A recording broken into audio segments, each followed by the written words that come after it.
From the mountains of central British Columbia to you listening around the world, this, my friends, is Spaced Out Radio. I am your host, Dave Scott, sitting in the captain's chair of SOR headquarters. We welcome you to tonight's show, including our terrestrial affiliates across North America and digitally on TalkStream Live and Revolution Radio. If you want to take a listen to our archives, they are right here for you, free at youtube.com/Spaced Out Radio. Just do me the favor, hit that subscribe button. Follow us on Twitter if you haven't already, at Spaced Out Radio, and my personal handle, at Dave Scott SOR. Our website is spacedoutradio.com, where we have a plethora of features for you, including Rockin' Out to Bumblefoot, read up on Captain Shirk's SOR Newswire, and much more. Tonight's show is brought to you by Chive Charities. Help make the world 10% happier by visiting Chive Charities today. You can find them on our website. You know, near the beginning of each month, we got to get our woo on to kick things off right on this show. That's where we bring in our resident ET Contactee R Keith Andrews, who continually discusses the purpose of aliens coming to Earth and having contact with us.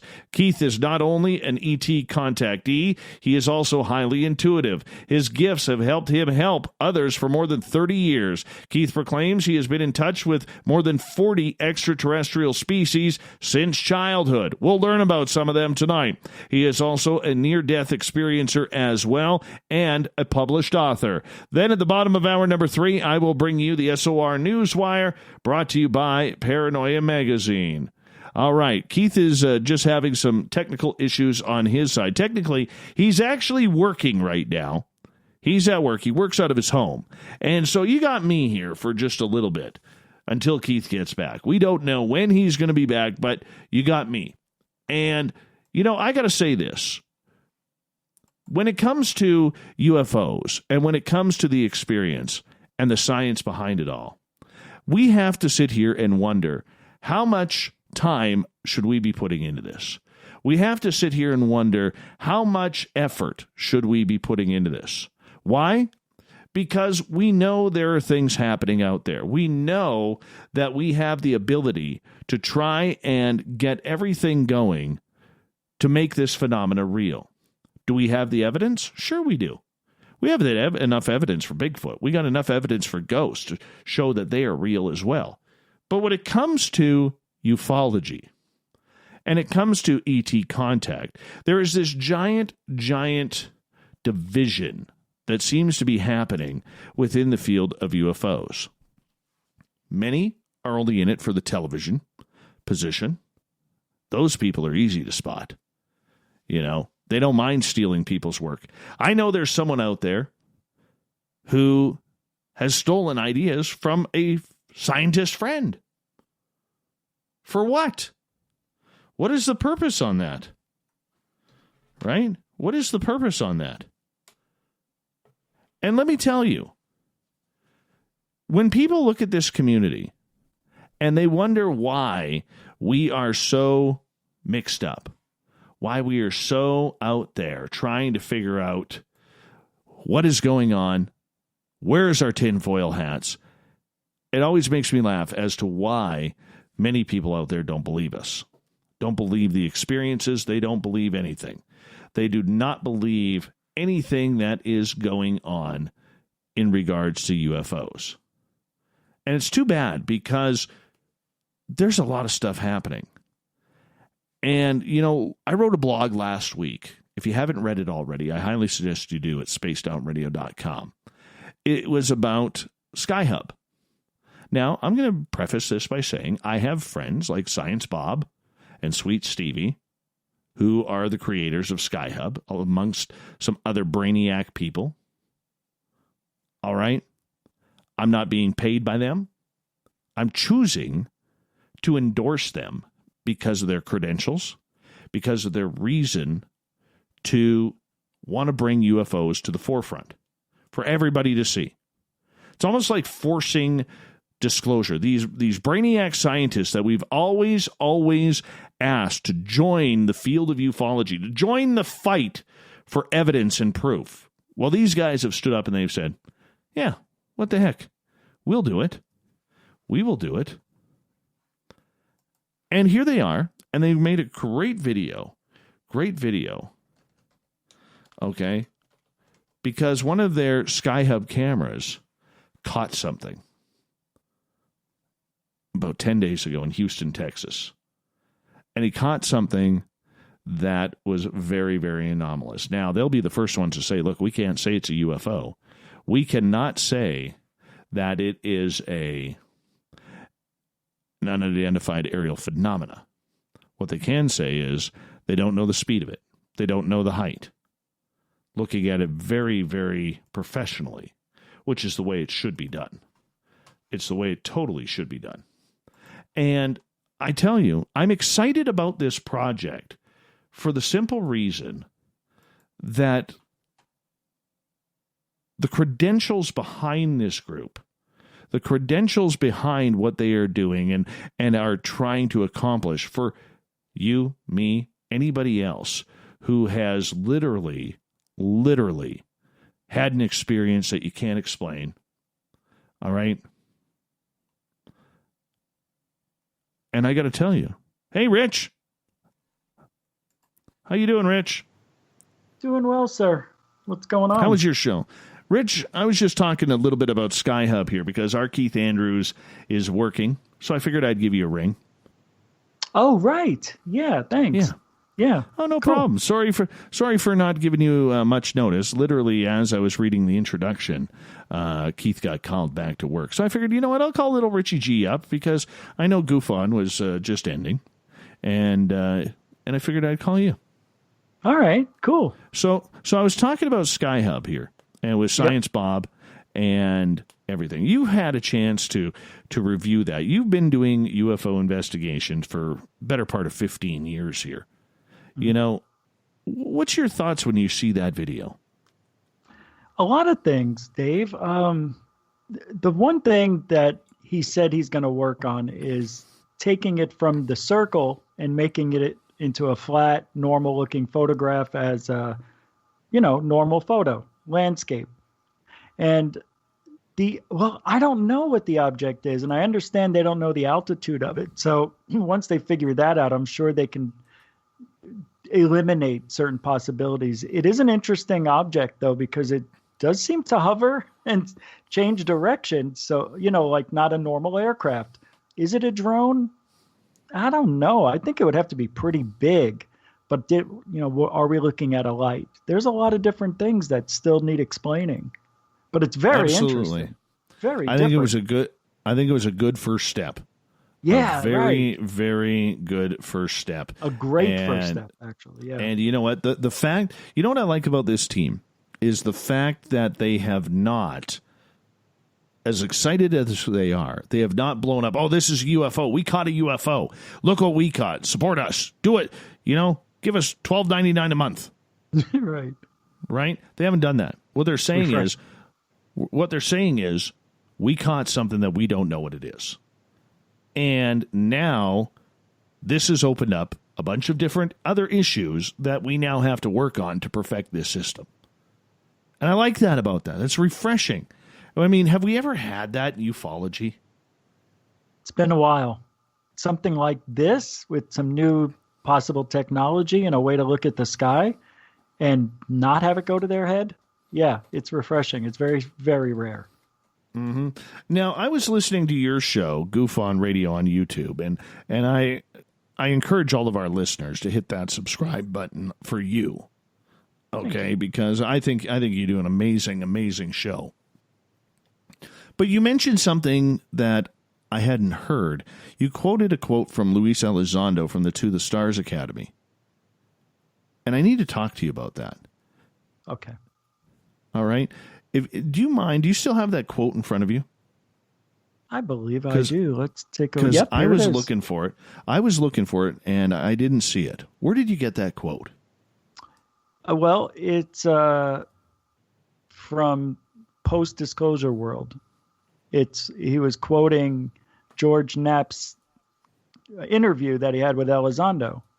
I could send it to you if you'd like, so you have it at least. Yeah, I'd like to see that. But give us the quote here, because it's very, very interesting. Well, Elizondo's talking a Knapp, and George, and I'm reading it exactly as it's written here and as it was said. George Knapp says the progress that's been made in 8 months is remarkable. Elizondo responds, yes, a little scary. I wouldn't have expected it to go this far, this fast. We're living in evolutionary times, so don't be surprised. Oh, I see okay, he didn't say that. So the last thing he said, yeah, a little scary. I wouldn't have expected it to go this far, this fast.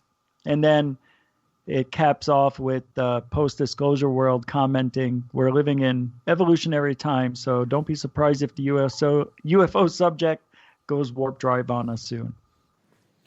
Well, you know what? It was the part that you read on your show in regards to the fact that he kind of regrets leaving his government job. Yeah. Is that what you expect from somebody in his position?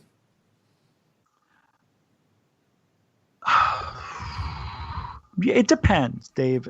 How passionate is he really about getting disclosure, or just what is he doing? Is he trying to get disclosure? Start it?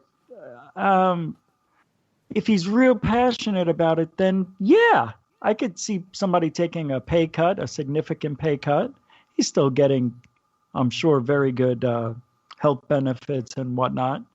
But some people say, and I don't know if it's true, that it's possible he's still on government payroll.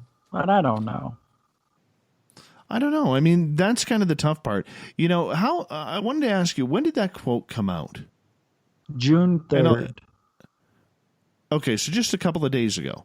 Yeah.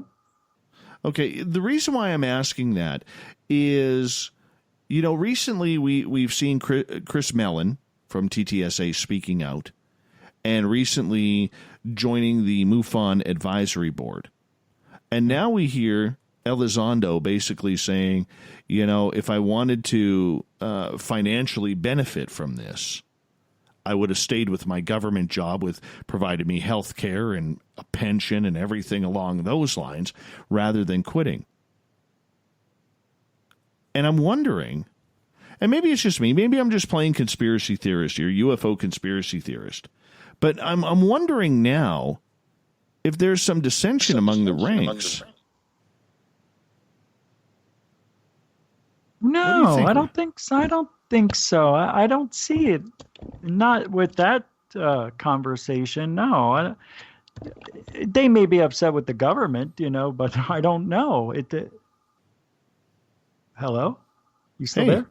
Yeah. Something happened on. That was our Keith. That was our Keith messaging in that he's available now for the time being. Yeah, I never seen Skype turn all orange like that. It lets you. It really lets you know somebody's here. Yeah, well, mine turned purple. Oh, okay. Yeah. Anyways, well, Spaced Out Radio. Go ahead, Rich. Yeah. No, I don't think there's any dissension or anything in the ranks. I don't see it. Why would you think that, though? Do you see it that way? Well, I mean, and we'll bring Keith on here in a second. I kind of do. I kind of do right now. And I'll tell you why. Okay. With Chris Mellon branching out, getting a little bit closer to MUFON. Then you have Elizondo making the comments that he did just a couple of nights ago. It really makes me wonder, you know, we haven't seen the second season of the television show yet.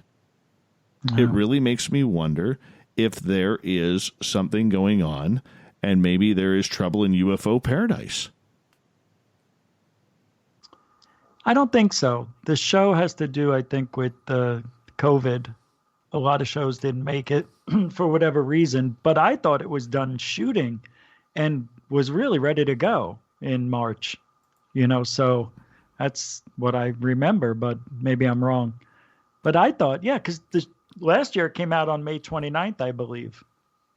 Right. So I thought, yeah, and they were supposed to relaunch season 2 around the end of May. So I figured it would have been 26th or whatever that last Friday was. Well, no, but I don't think that means there's anything going on. I mean, you could, like you said, think of it like maybe there's a little conspiracy, you know, thinking that way. Anything's possible, but I don't know. Dave. I don't. I just think everything's off kilter right now with the way the world is. All right. Speaking of off kilter, Rich, you want to hang out with R Keith Andrews here and myself? Let's get into the woo. If you need me, let me know. I would love you to hang on out. To hang on out. Why not? Thanks. Why not? All right, no cool. problem. R Keith, how are you? Well, annoyed with the world, but that's me. Yeah, well, we know. How's your sideburns doing? First and foremost, we need a sideburn update. Well, as the saying goes, they're just kind of hanging around. Oh, perfect. Now, R Keith Andrews comes in, beginning of each month to talk about ETs, anything aliens and extraterrestrial. So if you're in one of our chat rooms or you are, just listening in, if you have a question, you could follow us on Twitter at #SpacedOutRadio. Please do me the favor, because it's easier for me to find, because I run like 5 chat rooms in Twitter at the same time while hosting the show. So I would really appreciate, if you don't mind, putting your questions in capital letters, and we will fire up Mr. R. Keith Andrews here as the ET connection continues. Keith, being a lifelong experiencer that you are, and someone who has had so much contact over the years, does it ever get tiresome for you to open so many different doors to this ET level and not get as many answers as you want? It can be annoying, yeah, but not as frustrating as you might think. I have less trouble dealing with them than I do with the number of chat rooms you deal with. Well, I can see that. I guess the reason why I'm asking is, what are you up to in species now? Like 45? Oh, Lord, no. The first volume of the book came out at 59 races, and I think volume 2 right now has 30. It might have a few more. I'm not 100% certain. Now, Rich, could you imagine being in contact with that many alien species? I can't. I'm looking for one. And Keith's work phone is calling again. It's one of his friends. It's one of the aliens. One of the aliens calling you. Hey, Keith. Don't talk about me. He's like, don't talk about me in public, brother. That's just the way it is. That's just the way it is. Rich, I'm actually going to change the topics here for a little bit while Keith is busy working. Keith actually is on shift at work until the top of the hour. So okay. There's going to be a little bit. But you're more than welcome, Rich, to hang out with us if you want.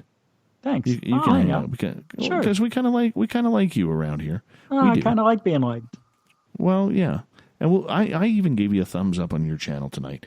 Okay, but changing the topic. I mean, you're a guy who is highly, highly critical, skeptical, and I would say very trite in his research, because you've seen it, you've done it, and you're tired of the. Why am I getting feedback all of a sudden? Oh, because right.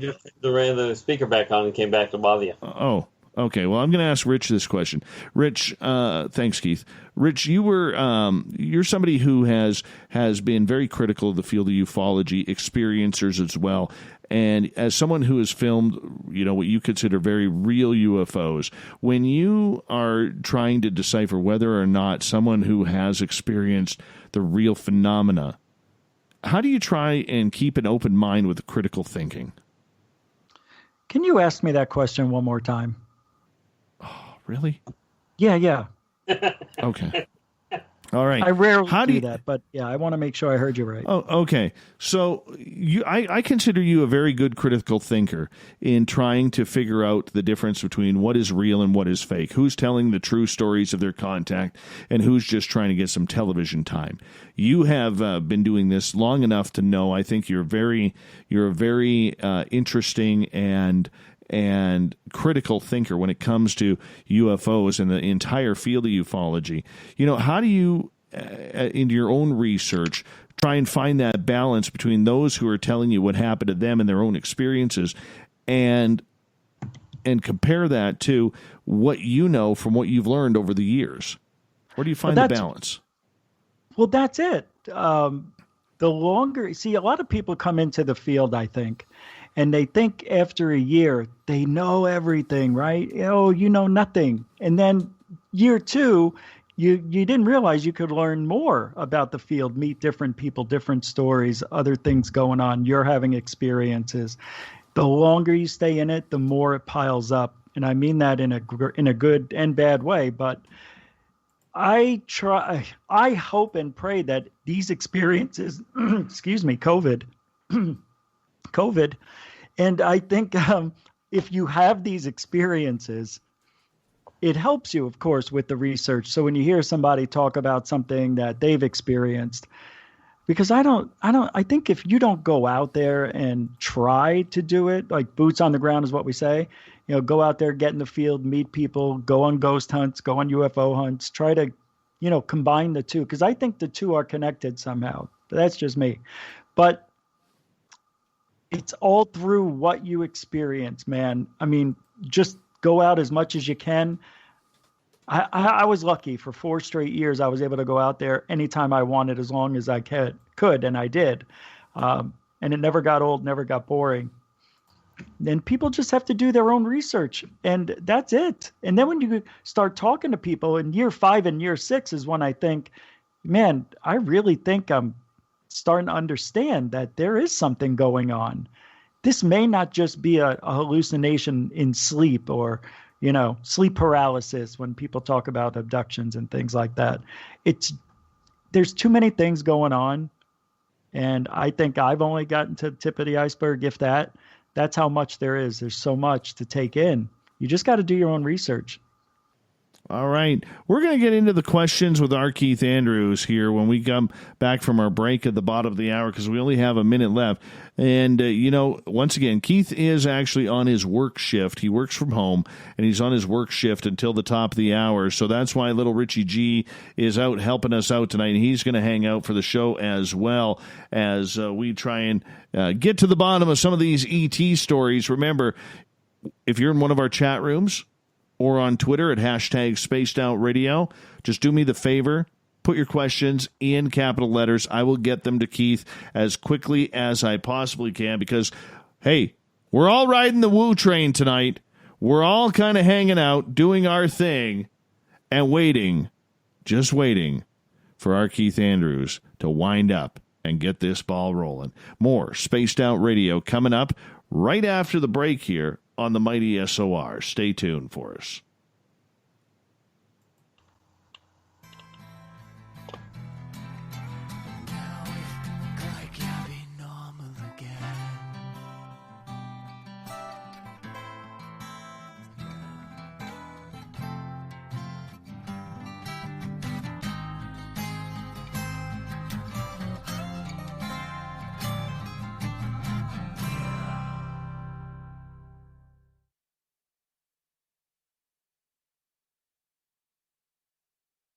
Hey, space travelers, this is John Resig, founder of the Chive and Chive Charities. If you know anything about our website, you know we like to do things a little differently.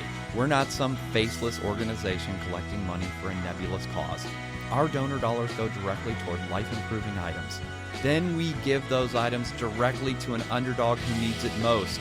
To become a donor with Spaced Out Radio's official charity, Chive Charities, just go to chivecharities.org/donate. From the heartlands of Canada to beards around the world, we know how to take care of you. Fill your follicles with the Mighty Moose Beard Oil. All our oils and balms are handmade and 100% natural ingredients because we care about your beard. And hey, use the promo code SOR2019 and get your Mighty Moose Beard Oil today. You can check us out on our website, mightymoosebeard.com.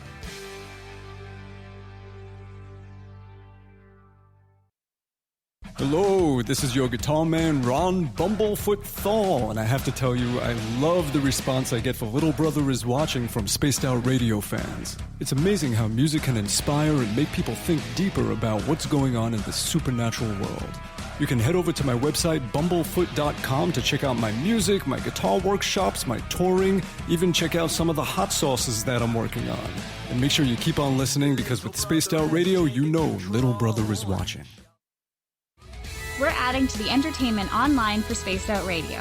I'm Amber Beckrud, and I want to invite you to subscribe to our YouTube channel and check out Cryptid Tales, where I will take you on a journey into some of the strangest legends and lore from around the world, relaying the stories to you of the strange creatures and experiences that people have had throughout time.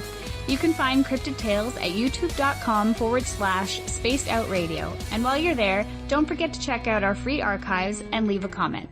See you there. Hey everybody, the SOR Space Travelers is open. For just $5 a month, you can hang out with Dave and our crew privately in our members-only section. With your signing, you'll receive newsletters on what's going on with Spaced Out Radio. You'll have direct contact with the host during the show in our chat, live streaming videos, and a great forum for your posts and more. Become a space traveler now at spacedoutradio.com.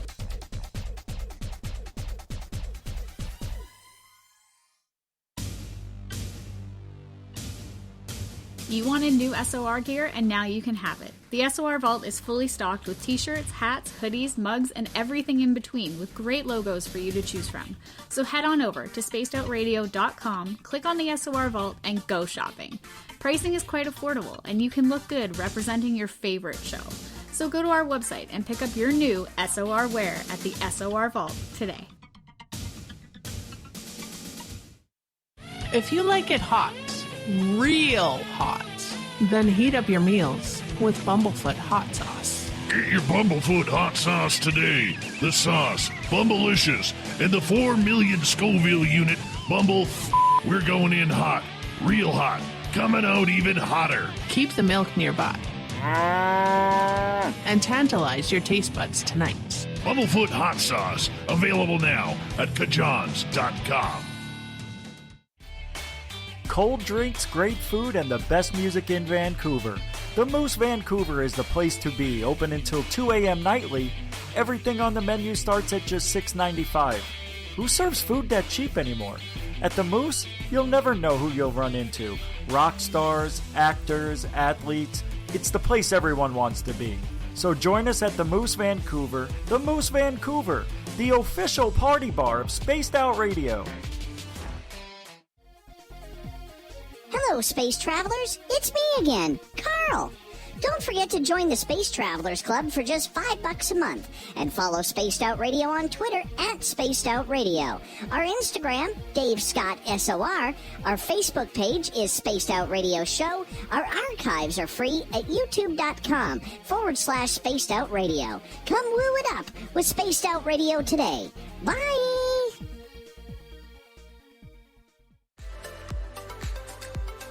Are you looking for great advertising value for your company?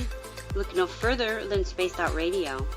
We have a multitude of places to get your name out there, including commercial ads during the show, special promotions, and banners on our website. Our audience is proven to support the companies that support our show. We can make your budget work for you. So for more information, please contact us at sales@spacedoutradio.com.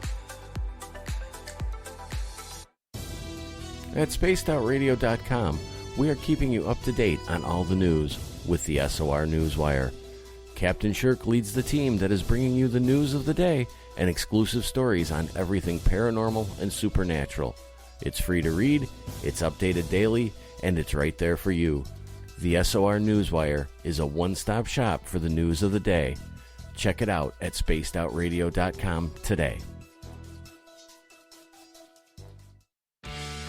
Need that weekend's supernatural fix? Look no further than Spaced Out Saturday right here at spacedoutradio.com. I'm Stacey Edwards. And I'm John Edwards. Each Saturday night, Stacey and I are going to bring you the best in paranormal, cryptids, UFOs, you name it, and we're going there. It's all about the experience and to share the knowledge with all of you. So tune us in every Saturday night on Spaced Out Saturdays, starting at 9:06 p.m. Pacific, 12:06 a.m. Eastern, only at spacedoutradio.com. We're taking Sunday nights out of this world on Spaced Out Radio. This is Michael W. Hall, also known as the Paranormal Lawyer. Together, we're going to go on an exciting journey into the unknown. I'm going to bring you some of the best interviews in the paranormal and supernatural to start your new week off on a freaky note. So tune in to Spaced Out Sundays with me, Michael W. Hall, only on spacedoutradio.com.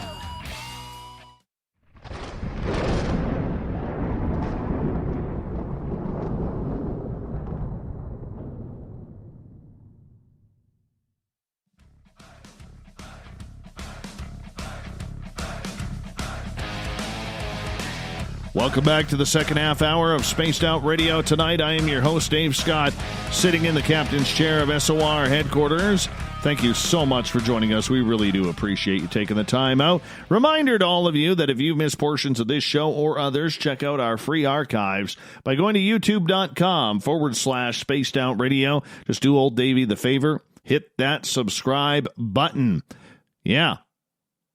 Our website, spacedoutradio.com, where we have a plethora of features for you, including rocking out to Bumblefoot and reading up on Captain Shirk's SOR Newswire. Follow us on Twitter at Spaced Out Radio for the show, and my personal handle at Dave Scott SOR.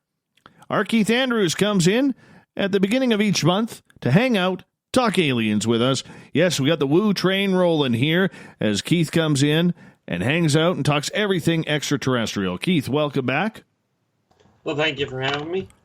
And we got a special guest tonight hanging on out, little Richie G from Goof On Radio. And the reason why Richie's here is because not only is he a bright, shiny fellow in the field of ufology, he's got great eyebrows, fantastic mustache, high cheekbones, and he knows his UFO stuff as well. Goof On Radio stream on YouTube, so make sure you hit subscribe to that as well and check him on out. Keith, let's get to some questions here from our audience. We're going to start out with Joey in our SOR Space Travelers Club on our website. He goes, in 1876, in a town in Kentucky, it was reported meat fell from the sky. One scientist claimed that, like the asteroid belt, there is a cosmic meat belt. Keith, have you ever visited there, and do they have good hamburgers? I've never even heard remote reference to it, to be frank. So, haven't got a clue, but I would not be holding my breath on meat being in an asteroid belt, or there being a meat belt, as it were. Unless you go to the grocery store. Rich, have you ever heard of the meat belt? I have never heard of it. That's the first time. That is kind of cool. That is kind of cool. I had another word for it. Fake? Real? Barbecue? I don't know. Where I don't is think it now? I don't think the vegans would do that. I don't think they'd like that at all either. I really don't. All right. Let's move on. Greco on Twitter is asking, Keith, what is the one big thing that aliens fear humanity will do without their intervention? Oh, accidentally start an interstellar war that isn't already there, or worse, blow up a planet. And not necessarily this one. You see, mankind's curiosity and lack of forethought is the real problem. You couple that with mankind's proven greed levels, and there is virtually no limit that the offworlders worry about on that end. Interesting. Okay. It's a proven fact on Earth. If you take a laptop, for instance, you take something foreign that's high tech and drop it off with a bunch of Aboriginals or people that have no knowledge of technology, they will poke at it and push buttons until something happens. Right. Now, granted, if we're talking laptops, by the time they get finished poking around, you probably have to replace them. The problem is, if we're talking a laptop and you push buttons until it finally activates, there's no problem with it. If you're talking about a button on an interstellar starship with a planet buster cannon, there could be a very big problem. All right. Well, let's move on here, and let's go to Chris Moe. And Rich, always feel free. You can jump in anytime you want, man. You can jump in anytime you want. Yeah, because we like your mustache around here. Anyways, Chris Moe is asking, Keith, how much humans are edible, and does the quality increase throughout history? All right, you want to run that by me just one more time? How much of humans are edible, and does the quality increase throughout history? No, actually, the quality has decreased rather drastically. But as far as how much is edible under the right processes, 100%. The reality is humans are organic and therefore completely compostable. Okay. That's not the off-world's primary interest on the whole. Is there a study that says that we're not as tasty as we used to be? Think of the amount of poisons and toxins that mankind puts into their body on a daily basis now compared to what was there back in the days of the caveman. Yeah, Twinkie has a lot of that stuff too, and I just love it. Yes. And Twinkies are that one thing that you can have that will last forever and a day in a sealed package. That's why I mentioned it. Yeah. All right, let's move on.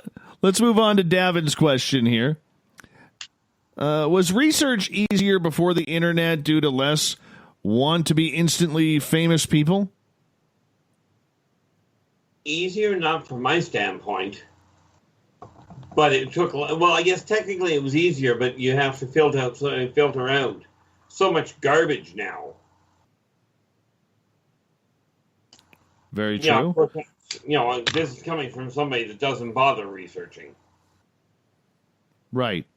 How about you, Rich? What do you think on that? You're going to have to ask the question again.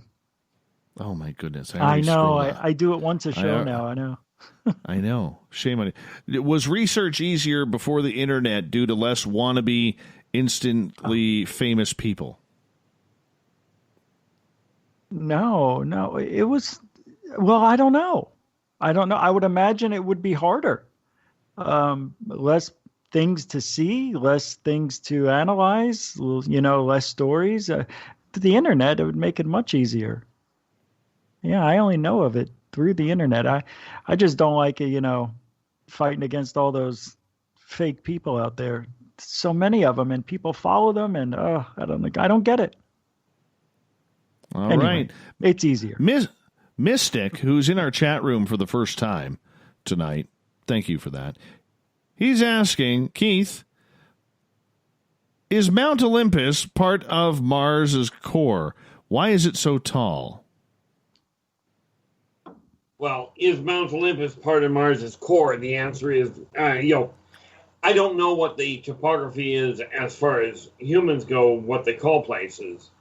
I'm presuming he's referring to the mountain from the Olympic gods type setup. Okay, and as for why a mountain is tall, well, that literally is a geological question, aka enough tectonic pressure, and you'll end up with a tall mountain. All right.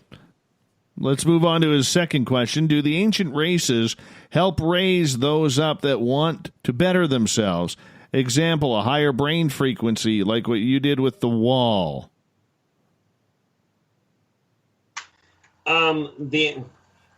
Like I did with the wall. I'm a little confused on that. But the answer to the question is yes, quite frankly, they will help, but they don't actually so much raise it's not like they tap in and go, okay, we're going to raise your brain frequency to make it easier. But what they do is they educate people and they guide people on the path to make that happen for themselves. It's kind of like building a car from their standpoint, if you look at it in that way. That if if a kid wants to have a car and wants to learn how to run a car properly, a real grease monkey will turn around, take them out to the garage, and get them to build the car and get them to tune the engine to make it run better. Same idea. Okay. I don't understand it. Well, think of it this way. They don't just all of a sudden crank your frequency up. It's not like they just plug in and increase your brain waves.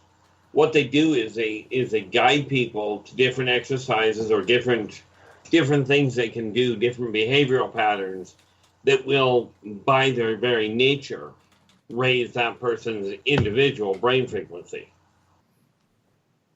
All right. Davin is wondering, what is the Black Knight satellite? From my understanding, it's a highly specialized surveillance thing. But the thing is, it's not just targeting Earth. They're also looking for deeper out of orbit. Again, we're going into that funny little field of human technology, which is not my field. Well, let's see if little Richie G has been following the Black Knight, because he likes some weirdo stuff like that. Well, little G? I know the Black Knight. There hasn't been anything new recently, has there? No, it's still the mystery of yeah, what some people. Well, the people from NASA saying it was a blanket that somehow wandered out of their grasp and is floating in orbit. I don't know. It doesn't look like a blanket, but I've seen different photographs that it looks like a blanket, and then I've seen other ones that it looks like a ship or a satellite. I hope it's a satellite. I really don't know anymore. The question I'd have to ask is, what was NASA or anybody from NASA doing in outer space with a blanket? I mean, I realize it's cold out there, but I'm thinking a blanket isn't going to help a lot. Well, I think it just got out of like storage compartment or something. I'm not quite sure. I don't remember. Yeah, I know. You're right. But they drop all sorts of things. Those gloves aren't real easy to work with. There's so many nuts and bolts and things floating around. It's scary. Well, let's go to another question here. Nathan is asking, why are planet-killing weapons allowed to exist, Keith? Well, because there are people out there that don't like entire races and therefore figured it was a good thing to build. I mean, you think about it. What the heck was it called? Why was anthrax built? Because some genius on Earth decided it was a good idea. But they subsequently get sort of derailed or banned, if you will. But as we all know, just because you ban a weapon does not mean it's not going to be used by somebody. Well, there. Well, all right, we'll talk to you in a few minutes. R Keith Andrews is here for the ET Connection tonight on Spaced Out Radio. You know, my thinking of the whole weaponry thing is, and Richie, this goes back to the 60s and 70s, where these UFOs were allegedly shutting down nuclear missile facilities and, preparing the launch buttons. We've heard all the rumors and stories and the conjecture around that. I'm telling you, I think they do it for fun, just to scare us. I really do. It looks that way. It's like they're teaching us a lesson. Wasn't there that one case where it got all the way down to like 1 second? It was about to launch and then it went back to normal. Like that. Yeah, something like that. That's scary. And it was happening at several different locations. Yeah, they were having fun. Yeah, exactly. Right? That's what it seems like. I mean, think about it though. How primitive would our weapons be to them? Yeah, ridiculous. Horrific. If that's how a human thinks. But is that how an advanced alien would think? Maybe they become so evolved and gotten away from violence through thousands of years. Maybe they don't even know what violence is until they come to a place like this. I don't know. I don't know either. Know. I mean, but here's the thing, okay? Here's the thing that I don't understand. If they have the technology to travel light years through space to get here, all right, whether it's through wormholes or whatever, but they can get here, all right, how does it not add up to some people that they probably would have any type of answer for any type of primitive weapon we have? That's what I want to know. They could easily take us out. Exactly. With the and they EMP, haven't yet. right? No. And they haven't yet. Why do you think? I'll tell you why I think, and I want to ask you, why do you think they would take us out? Because I think the only time they're gonna take us out is the day we're able to get off this planet and live on another one, or leave whatever, leave the solar system, maybe go interstellar, or we figure out light speed or warp engines or something. the thing is, I don't think they want us to leave. And I think that's what happens with all the past civilizations. They figured out a way to go off planet and wipe them out, or they let us leave. Yeah, if one leaves, you all got to go. That could very much be. It could be very a lot much of different be. things. And what do you think? I think that, in typical human fashion, we are calling them, or the majority of alien races out there, we are calling them, angry, bitter, spiteful, ugly, accusing them of being very, very violent. Look, I'm not putting down the fact that some people have had some horrific experiences with extraterrestrials. Lord knows I have in my own, and I know other people who have had some real nightmarish experiences. I'm not saying it doesn't happen, but what I am saying is this. If they wanted to wipe us out, it would be easy. If they can dematerialize us to get us out of our home through concrete buildings in metropolises or in wood frame houses like I live in, and they can get us out that way, I'm pretty sure they have the technology to wipe us out, and yet they haven't. But it what doesn't reason, make sense. What would give them a reason to, though? Why? I think we're part of their creation, maybe.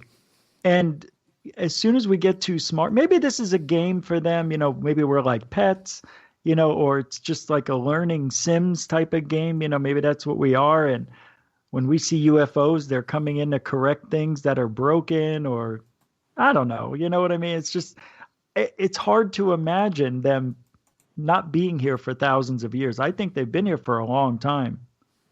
And I don't know, man. It's just weird. Civilizations come and go. What happens to them? What happened to the Mayans? Was it famine and they all died? Or were they taken away? I don't know. That's the big issue. That's the big question. $1 million question right there. I just think that if they were that bad, we'd all be dead by now. So this is why I get a little bit ticked off when I hear the government talking about these threats all the time. Oh, I see what you're thinking about. Okay. Yeah. What are you thinking about? What do you think about that? I'm just Am I thinking wrong? that. No, I don't know. Because we could all be right and we could all be wrong. That's what's so frustrating. But if you want to try to think in a logical sense, like what would be the purpose of them to wipe us out or keep us alive? What would it be? Why would they keep us alive? They need us for what? I don't know, hybridization, maybe to go to other planets, have us populate the entire galaxy with us, or we're pets and they fix us up or they abduct us and make us live longer or shorter. They alter us, make sure we're okay. We get checkups, I think. I think some of us are tagged at birth. Like implanted type tagged? Yeah, maybe. Yeah, something like that. Yeah, or we're just the greatest television show that's ever happened on the planet, man, or in the solar system. Because we got a lot of stuff going on. You have sex, drugs, rock and roll, war, conspiracies, bad political weather, upheaval, yeah. Right? Yeah. Storms. All right. The Earth, to me, seems like a machine. It's amazing, the Earth, what it is. The core spinning creates this electromagnetic field through lava, and it gives us the mantle, the core, and then we have the surface, and we have volcanoes. It's like it's breathing. We have the hurricanes to cool the planet down. It's it's just amazing that I don't think we're living in a bubble. I think we're on a planet. And it may be bigger than what we know. Like, what's over in Antarctica? Why can't we go there? Yes, I know it's dangerous, but what's over there? Why isn't anybody telling us? Something's there. Something's buried. What's bugging you about it, man? What's bugging you about Antarctica? I never think of Antarctica. Oh, my God. I think about it all the time. All the time. Every other day. Because I really think there's something in the ice. When Antarctica wasn't under ice and it was a lush paradise, as we've been told, I think there may have been civilizations and technology that may be buried, and we're finding out about it. Do you remember a couple of years ago when all these people went down there, heads of state, or I don't know, Putin went down there and Buzz Aldrin? Yes. Yeah, something was going on down there. I don't know. Why would Buzz Aldrin, Putin need to go to Antarctica? Because they found something. Maybe Bob Lazar's right. Maybe they found him in dig sites, archaeological finds.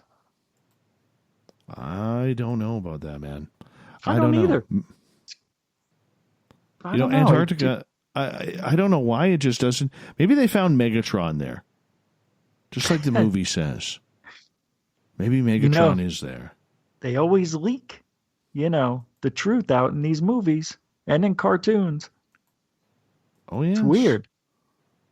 Oh, yes. That Simpsons predictions, it's amazing how much they predicted in that show. I hear you. But they're just ideas coming from him. Or is he a time traveler? Or did somebody tell him? Oh, and then I watch Back to the Future and all the things about 9/11 that are in that movie. It's crazy. It is crazy. We've only got about 1 minute here before we got to go to break at the top of the hour. R Keith Andrews, the ET Connection continues. Special guest Richie G hanging on out with us tonight while Keith finishes up his work night, as he's doing double duty tonight on his day or his nighttime job. And with us, Richie, we got a question from Jacobo in the chat room. If aliens are so advanced and we are so primitive, why are UFOs attracted to nuclear bases? What's your thoughts, G? Because they sense there's a power source there. Something major is going on. Some nuclear fusion is going on this planet. We're going to find out what it is. And that's what they're doing. And then I think, they maybe messed with us a little bit, turned it off and on just to see what would happen, what warning systems would go off. Maybe, I don't know. But, that's why they would check that out, just like they check out volcanoes, and all sorts of things like that. Sorry about the loud motorcycles. Is that motorcycles? It sounded like we're at a subway station. Next stop, Glendale. Anyways, we're going to take a break here at the top of the hour on Spaced Out Radio. R Keith Andrews, the ET Connection, continues. We will get to your questions coming up here right after the break. And little Richie G, if he wants, he can continue with us too, because we kind of like his company around here, especially when he's sporting such a power stash the way he is. Solid lip blade on little Richie G. Make sure you join his Goof On radio stream on YouTube as well. We'll be back with Hour 2 of Spaced Out Radio coming up right after this.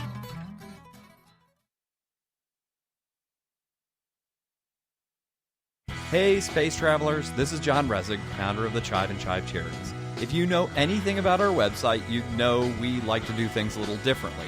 We're not some faceless organization collecting money for a nebulous cause. Our donor dollars go directly toward life-improving items. Then we give those items directly to an underdog who needs it most. To become a donor with Spaced Out Radio's official charity, Chive Charities, just go to chivecharities.org/donate. Get your horns up with me on Spaced Out Radio. This is Ron Bumblefoot Thal. Come tune in to SOR where you can hear me rock out with Little Brother Is Watching, the official theme song of Spaced Out Radio. And then come on over to bumblefoot.com where you can find out about my tour schedule, my music, and everything else. Bumblefoot.com keeps you up to date on what I'm doing and the best way to stay in touch with my music and music camps. Sign up for my newsletter at bumblefoot.com and remember, Little Brother Is Watching. Hi there, this is the paranormal lawyer Michael W. Hall. I'd like to invite you to listen in each Sunday night where we're going to open up your eyes to everything strange and paranormal. I will be hosting some great guests with topics that affect us all, such as UFOs, ghosts, and everything paranormal. Let's learn together on Spaced Out Radio Sunday with myself, Michael W. Hall, the paranormal lawyer at spacedoutradio.com. We are scouring the world for the most intriguing stories of your day. Take the time to read up on the SOR Newswire, where our team, led by Captain Shirk, will deliver to you some of the best paranormal and supernatural news. along with some stories that will blow your mind from the weird to the wacky. It's the news outside the news that piques interest, and that's what we're looking to deliver to you. The SOR Newswire, only at spacedoutradio.com. Hey everyone, I'm John Edwards. And I'm Stacey Edwards. Together we're taking over Saturday nights on Spaced Out Radio, where we're going to bring our own experiences of the paranormal and talk to the best people we can find to help bring you answers to your strange tales. We're here to entertain your need for weekend woo! So tune us in at spacedoutradio.com starting at 9:06 Pacific, 12:06 a.m. Eastern, where we can all get a little spooky together. Spaced Out Saturday nights right here at spacedoutradio.com.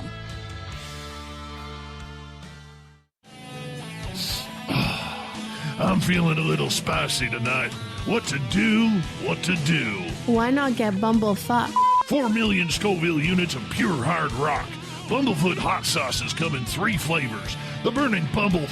Tone it down a bit with Bumblicious and throw the sauce on everything. Spice it up. Bumble me, baby. Bumblefoot hot sauce. Get it today at kajans.com. Looking for creative ways to get your company out in the public? How about advertising on Spaced Out Radio? Our sales department is waiting to hear from you, and we can work around any budget. From commercial spots to banners to special promotions, there are many opportunities to get your name and product out to our SOR listeners. For a price guide and more information, please contact us at sales@spacedoutradio.com. The party is always on at the Moose Vancouver. The Moose Vancouver is where you want to be when visiting Canada's West Coast. Open until 2 a.m. nightly, the Moose cranks up the rock while serving some of the best rated food in the city.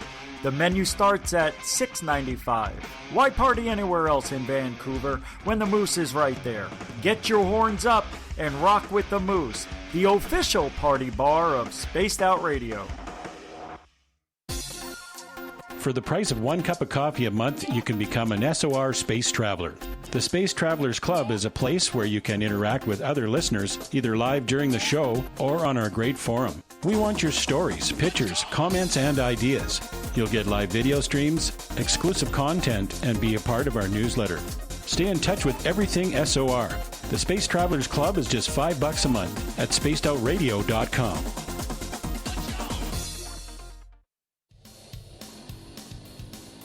We all know on Spaced Out Radio we love a good beard and mustache, so why not take care of your facial hair with Mighty Moose Beard Oil?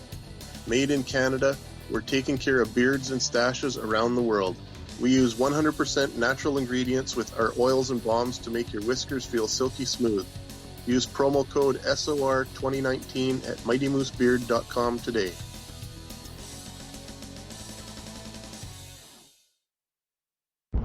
Are you intrigued by Paranormal Talk Radio? You'll love the new Paranormal Radio app from TalkStream Live. You'll find a great selection of talk shows covering UFOs, ghosts, strange phenomena, and much more.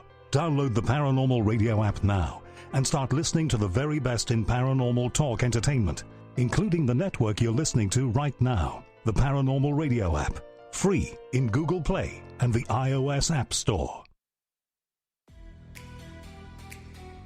Are you an experiencer of something strange that can't be explained? Do you want help finding out what's going on? I'm Ryan Stacy, head of the Experiencer Support Association, otherwise known as TESSA. We've teamed up with Spaced Out Radio to investigate cases filled out in the SOR Sightlines report. We are independent and there's no cost to what we do. All we need is your experience. Let's find out what's happening together on the SOR Sightlines report. Hi, this is Amber Beckrud, and I want to invite you to subscribe to our YouTube channel where we store all of the SOR show archives for free. And as an added bonus, every 2 weeks I'm posting brand new content on Cryptid Tales, where I will get into some of the spookier legends and folklore from around the world and tell the stories that go with them. Find us at youtube.com/spacedoutradio and check out Cryptid Tales today. Drop a comment and let me know what you want to hear. See you there.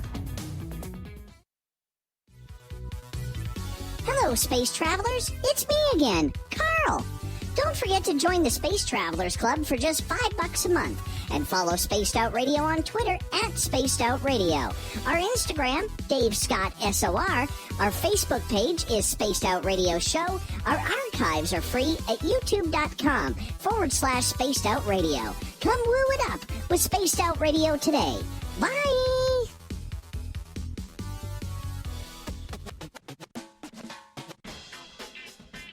The SOR Vault is open for business, and do we have some cool swag for you to pick up? All you have to do is head over to our website and click on the SOR Vault. You have a variety of cool logos to choose from, and put them on anything you want. T-shirts, hoodies, hats, coffee mugs, you name it, we can get it to you.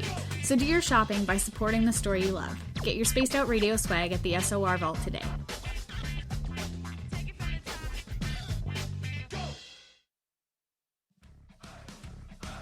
You're listening to Spaced Out Radio with Dave Scott. Follow Dave on Twitter at Spaced Out Radio and on Facebook, Spaced Out Radio Show. Hour number 2 of Spaced Out Radio is underway tonight. I am your host, Dave Scott.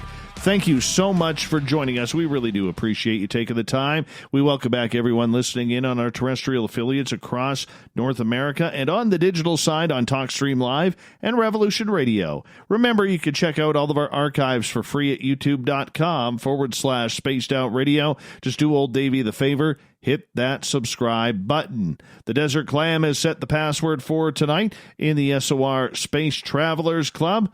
Procelliusmatic. Procelliusmatic is your password. Use it wisely, space travelers, as the Clam sets the password each and every night right here on Spaced Out Radio. Our website is spacedoutradio.com, where we have a plethora of features for you, including rocking out to Bumblefoot and reading up on Captain Shirk's SOR Newswire. You can also follow us on Twitter at Spaced Out Radio and my personal handle at Dave Scott SOR. You should also follow at Goof On Radio because Little Richie G likes followers as well. He's joining us tonight while R Keith Andrews finishes up his nighttime gig. Little Richie G, welcome back. Thanks for having me back. Oh, anytime. Anytime. You know we enjoy some G time here. That's the kind of way we roll around here.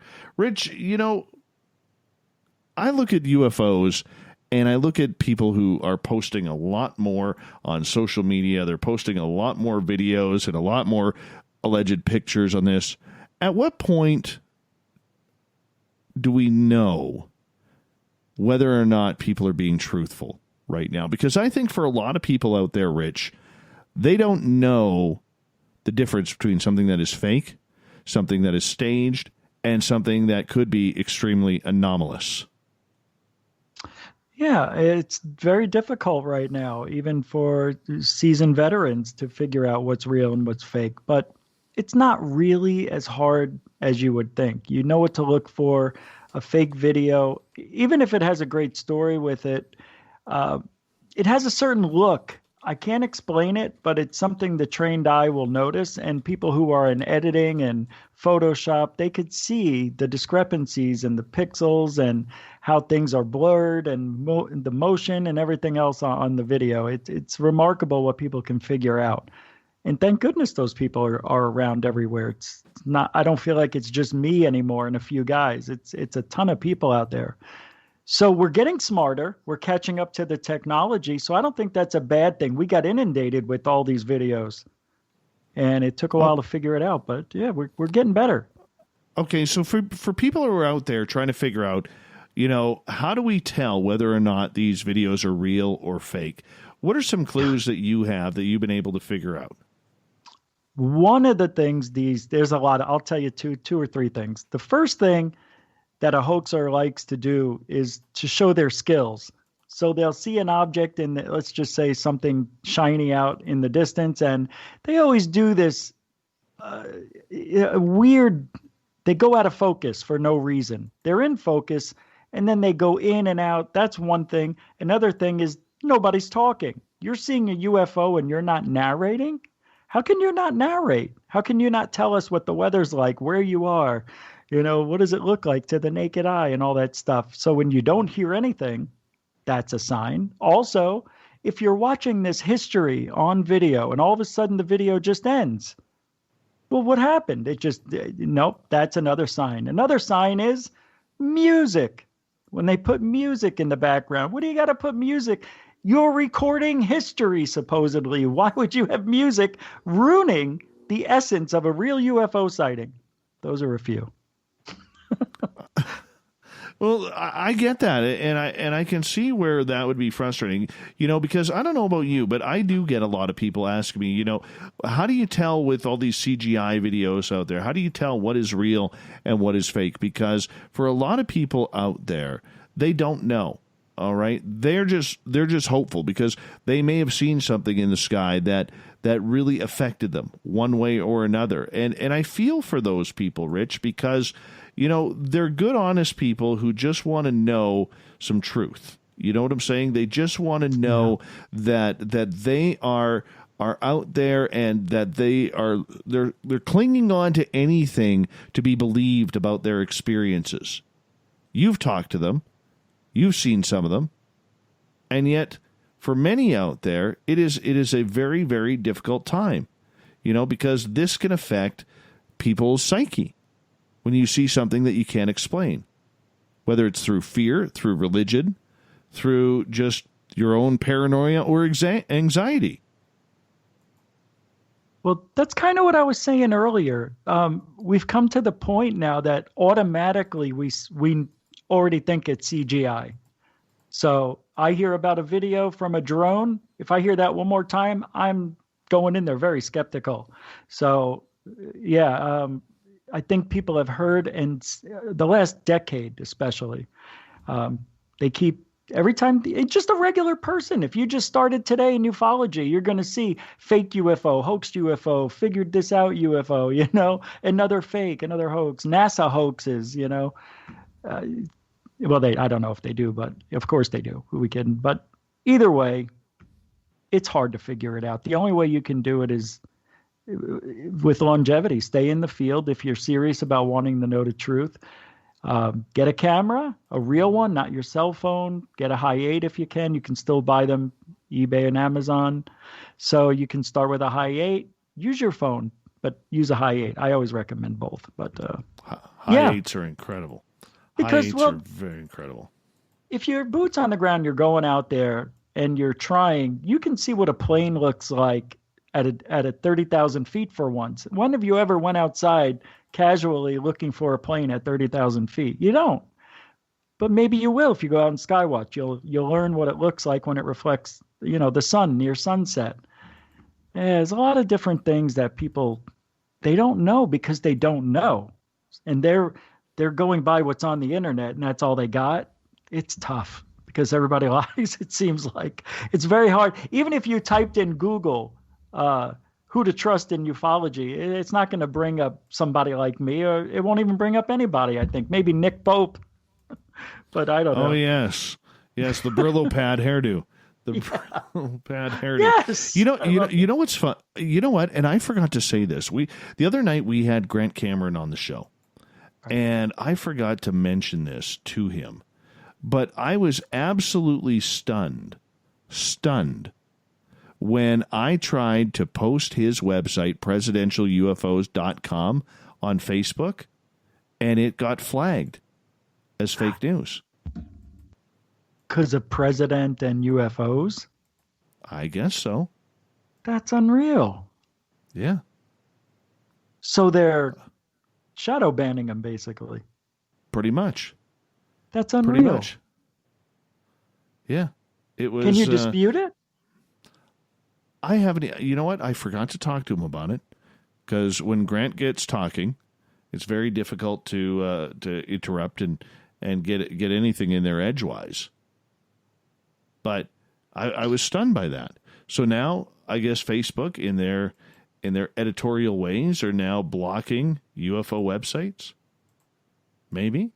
And they're accepting I can't remember the name. It leaves me. But that one guy who created 12 Facebook pages on fake paranormal stuff. It's all fake stuff. And that's allowed to be there. That's intentionally misleading people. Why is that allowed? I have no idea. If we try and sit here and figure out Facebook, we will literally be here all night and all day tomorrow. I'm sure the audience will come and go, but nonetheless. All right, getting back to UFOs, though.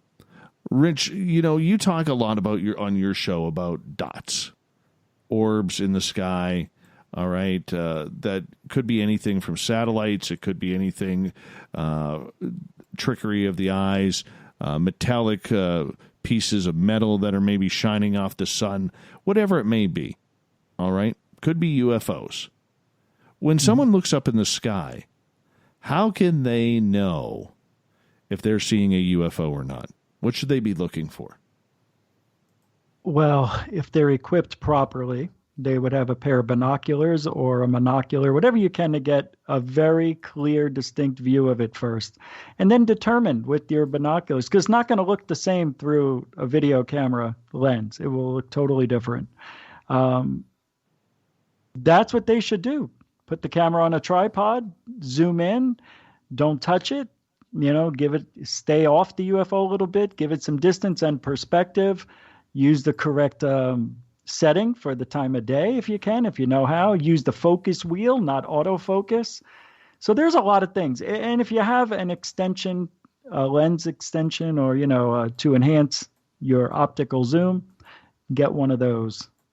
But yeah, it's not just going out one time, because one time it may not give you enough. You got to go out a lot and see if anything matches up to it. Now, if you happen to zoom in and the object's hovering and reversing and disappearing and reappearing, well, then you're making history. And that's the only way you could know. That's how you know. Different movements that aren't normal to what a airplane or a balloon would do. So there's a lot of things to look for, man. It's a lot to learn. What's the best UFO footage you have caught personally? Well, the UFO fleet. It is unbelievable. From December 12th, 2004, I saw an object in the sky, Dave, and then I saw these other flashes around it. So I had my camera out. My wife was near the doorway. And I zoom in, I have it on the tripod, and I see these objects just appearing and forming like constellations. It's a story that happened from the night before. It's really weird. This was like a connecting point for me when I was videotaping things, thinking that maybe these beings can actually hear our thoughts. That was the first experience I had, because the night before, I quit ufology altogether because I wasn't seeing anything that I would consider UFO news. I was like, I want to see a fleet of UFOs. I want to see, I'm hearing an echo really bad. Yeah, that's Keith. I think Keith is back. Oh, yeah, here he is. And I want to see a fleet of UFOs, more than one. I want to see shapes like the constellation.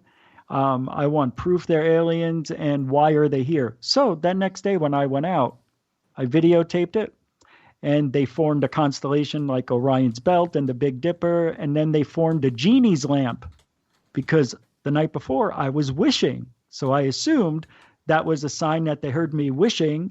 And then the very last thing they formed was a question mark out of 9 orbs. And I videotaped it for 22 minutes, and they drifted off into the sun.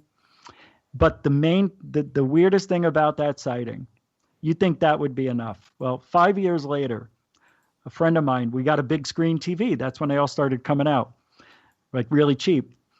Put it on the big screen, and my friend goes, "Did you just see that?" And I said, "No, what?" He goes, "Rewind that. I want to see this part."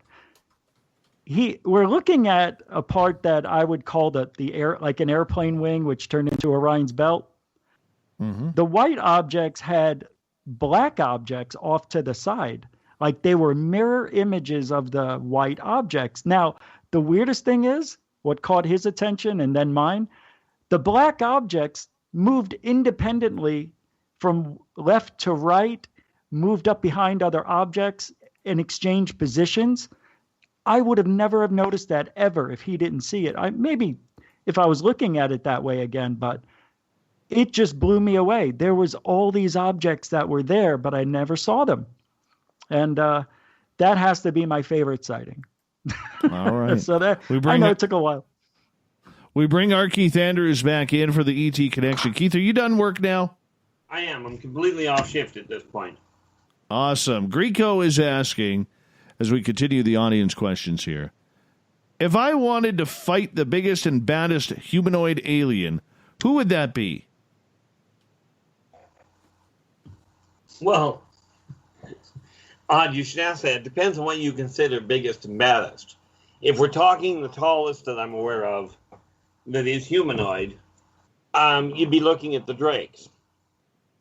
Okay, I think they're one of the worst. I mean, they are 15 feet tall, and you're pretty much hooped.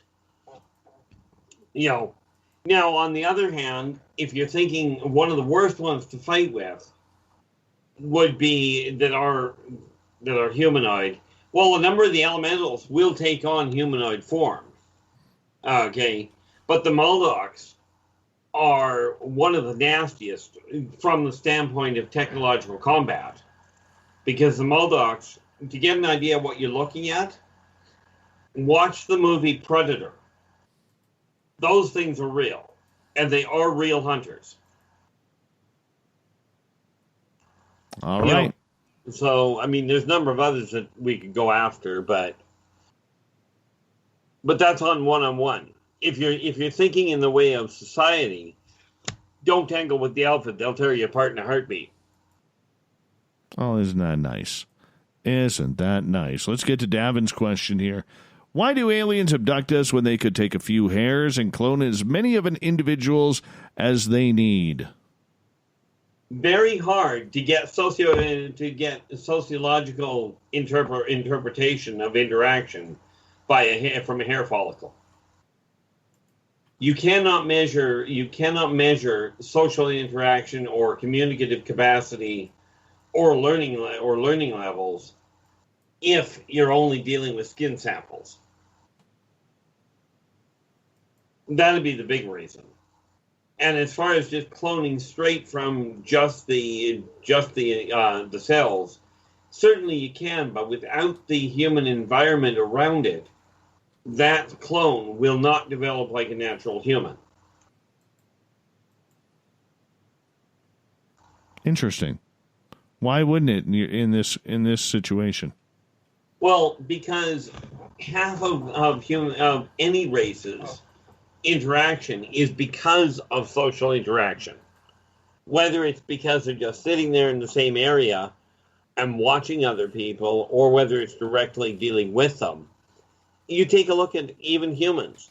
A human raised in an Aboriginal society, right, where there's completely no technology, drop them into the middle of Vancouver, Toronto, LA, any one of the major so-called first world countries, right, in one of the major cities, they are completely lost. Because they've got no guidance. And if you're just cloning something as a dead slate, as a flat slate, as a blank slate with no instruction, well, buy a computer and don't put any program into the hard drive. And see how well that computer does anything. All right. That's what you're looking at.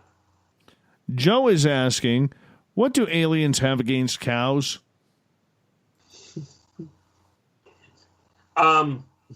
Oddly enough, it's not what they have against cows. It's the other side of it. Okay, now you picture the number of cattle that have been mutilated, and you picture the outcry that people have over the cows being mutilated. Picture what would happen if the off-worlders were doing the same thing to humans. And just leaving the carcasses laying on the ground. Just picture what kind of panic that would cause on this planet. My mind's blank. Well, why wouldn't it cause a panic with the cows? Since they're being, dissected so expertly.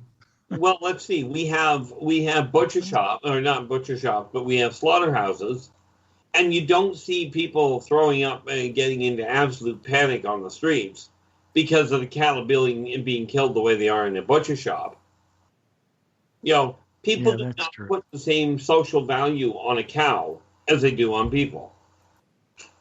Yeah, kind of get desensitized, I guess. Yeah. Yeah, I mean, it strikes really close to home when you find out your neighbor had their liver removed and they were left on the floor, on the ground, without it. Ugh. Yeah, it does paint kind of a gruesome picture. All right, let's move on here. Davin is asking, do the aliens usually prod and probe abductees?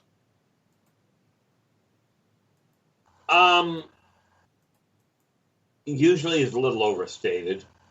Most of it at this point, like originally, yes. And they certainly do take skin samples and what have you a lot of the time. But you got to remember, this place is a classroom in a lot of cases. So is there a lot of probing, a lot of poking around, a lot of taking samples and what have you, or taking measurements? Absolutely. Not the least of which is the endothermic readings. A lot of the scanning that they do picks up the information all in one shot, so they're doing a lot more than what it looks like. Like for instance, if they're taking a look at your eye, and I mean literally just scanning it with a light, they are likely pulling the optical acuity, checking the rods and cones in the eyeball's construction, checking nerve relay from the eyeball to the brain, as well as checking temperature, heart rate, and all of these things all at the same time. And this is just by running a light over them. What amounts to a light. So do they do a lot of the checking? Absolutely. They're scientists. One way to put it? Are they really scientists, though? Define scientist would have to be the first question I asked. Well, that's what I'm asking you. You're my expert. The way I look at it is this. Okay. Considering the hybridization program was designed by the Zeta Reticuli, aka the Greys, and that was done by years of research, and we're actually talking centuries of research on multiple different races, figuring out how they could do it. That would qualify from my standpoint of, are they scientists? Yes. Because the Greys, when you look at that program, that is literally what they're doing. Right. All right, Keith. You hold on, Little Richie G. You hold on. R Keith Andrews, the ET Connection, happens right after this with more of your questions on Spaced Out Radio.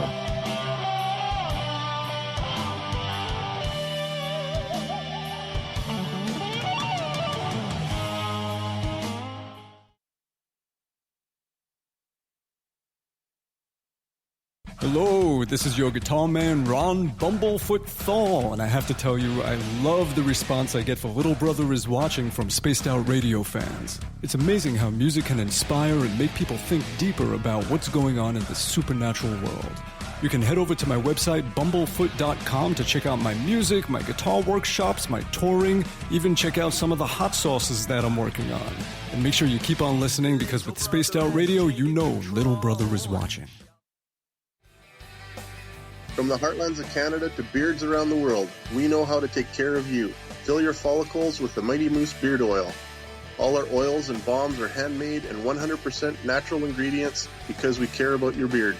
And hey, use the promo code SOR2019 and get your Mighty Moose Beard Oil today. You can check us out on our website, mightymoosebeard.com.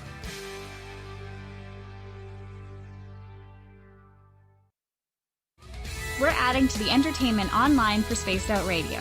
I'm Amber Beckard, and I want to invite you to subscribe to our YouTube channel and check out Cryptid Tales, where I will take you on a journey into some of the strangest legends and lore from around the world, relaying the stories to you of the strange creatures and experiences that people have had throughout time. You can find Cryptid Tales at youtube.com/Spaced Out Radio. And while you're there, don't forget to check out our free archives and leave a comment. See you there. Need that weekend supernatural fix? Look no further than Spaced Out Saturday right here at spacedoutradio.com. I'm Stacey Edwards. And I'm John Edwards. Each Saturday night, Stacey and I are going to bring you the best in paranormal, cryptids, UFOs, you name it, and we're going there. It's all about the experience and to share the knowledge with all of you. So tune us in every Saturday night on Spaced Out Saturdays, starting at 9:06 p.m. Pacific, 12:06 a.m. Eastern, only at spacedoutradio.com. Hey, space travelers, this is John Resig, founder of the Chive and Chive Charities. If you know anything about our website, you know we like to do things a little differently. We're not some faceless organization collecting money for a nebulous cause. Our donor dollars go directly toward life-improving items. Then we give those items directly to an underdog who needs it most. To become a donor with Spaced Out Radio's official charity, Chive Charities, just go to chivecharities.org/donate. If you like it hot, real hot, then heat up your meals with Bumblefoot hot sauce. Get your Bumblefoot hot sauce today. The sauce, Bumblicious, and the 4 million Scoville unit Bumble. We're going in hot, real hot, coming out even hotter. Keep the milk nearby and tantalize your taste buds tonight. Bumblefoot hot sauce, available now at kajans.com. Cold drinks, great food, and the best music in Vancouver. The Moose Vancouver is the place to be, open until 2 a.m. nightly. Everything on the menu starts at just $6.95. Who serves food that cheap anymore? At the Moose, you'll never know who you'll run into. Rock stars, actors, athletes. It's the place everyone wants to be. So join us at the Moose Vancouver, the official party bar of Spaced Out Radio. Hello, space travelers. It's me again, Carl. Don't forget to join the Space Travelers Club for just $5 a month and follow Spaced Out Radio on Twitter at Spaced Out Radio. Our Instagram, Dave Scott SOR. Our Facebook page is Spaced Out Radio Show. Our archives are free at youtube.com/Spaced Out Radio. Come woo it up with Spaced Out Radio today.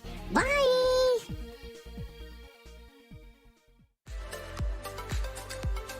Are you looking for great advertising value for your company? Look no further than Spaced Out Radio. We have a multitude of places to get your name out there, including commercial ads during the show, special promotions, and banners on our website. Our audience is proven to support the companies that support our show. We can make your budget work for you. So for more information, please contact us at sales@spacedoutradio.com. At spacedoutradio.com, we are keeping you up to date on all the news with the SOR Newswire. Captain Shirk leads the team that is bringing you the news of the day and exclusive stories on everything paranormal and supernatural. It's free to read, it's updated daily, and it's right there for you. The SOR Newswire is a one-stop shop for the news of the day. Check it out at spacedoutradio.com today.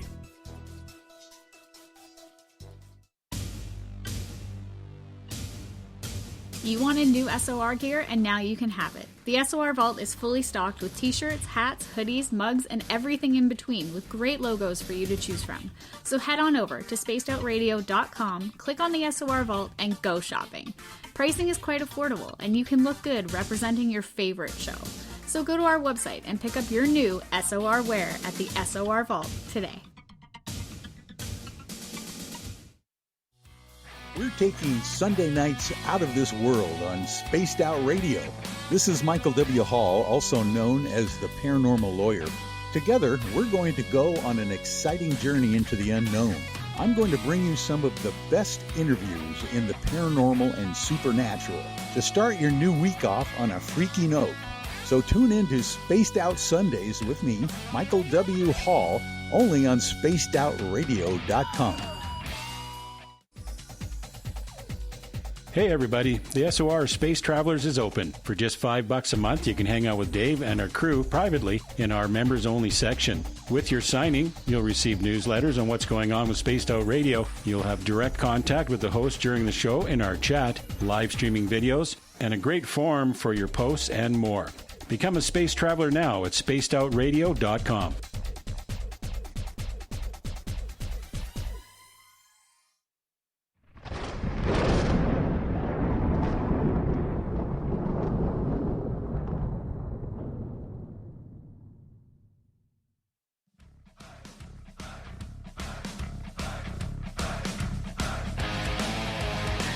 We passed the halfway point of Spaced Out Radio. Tonight, I am your host, Dave Scott, sitting in the captain's chair of SOR headquarters. Great to have each and every one of you with us. We want to remind you that if you've missed portions of this show or others, you can check out our free archives at youtube.com/Spaced Out Radio. Just do me the favor, hit that subscribe button. Our website is spacedoutradio.com, where we have a plethora of features for you, including rocking out to Bumblefoot and reading up on Captain Shirk's SOR Newswire.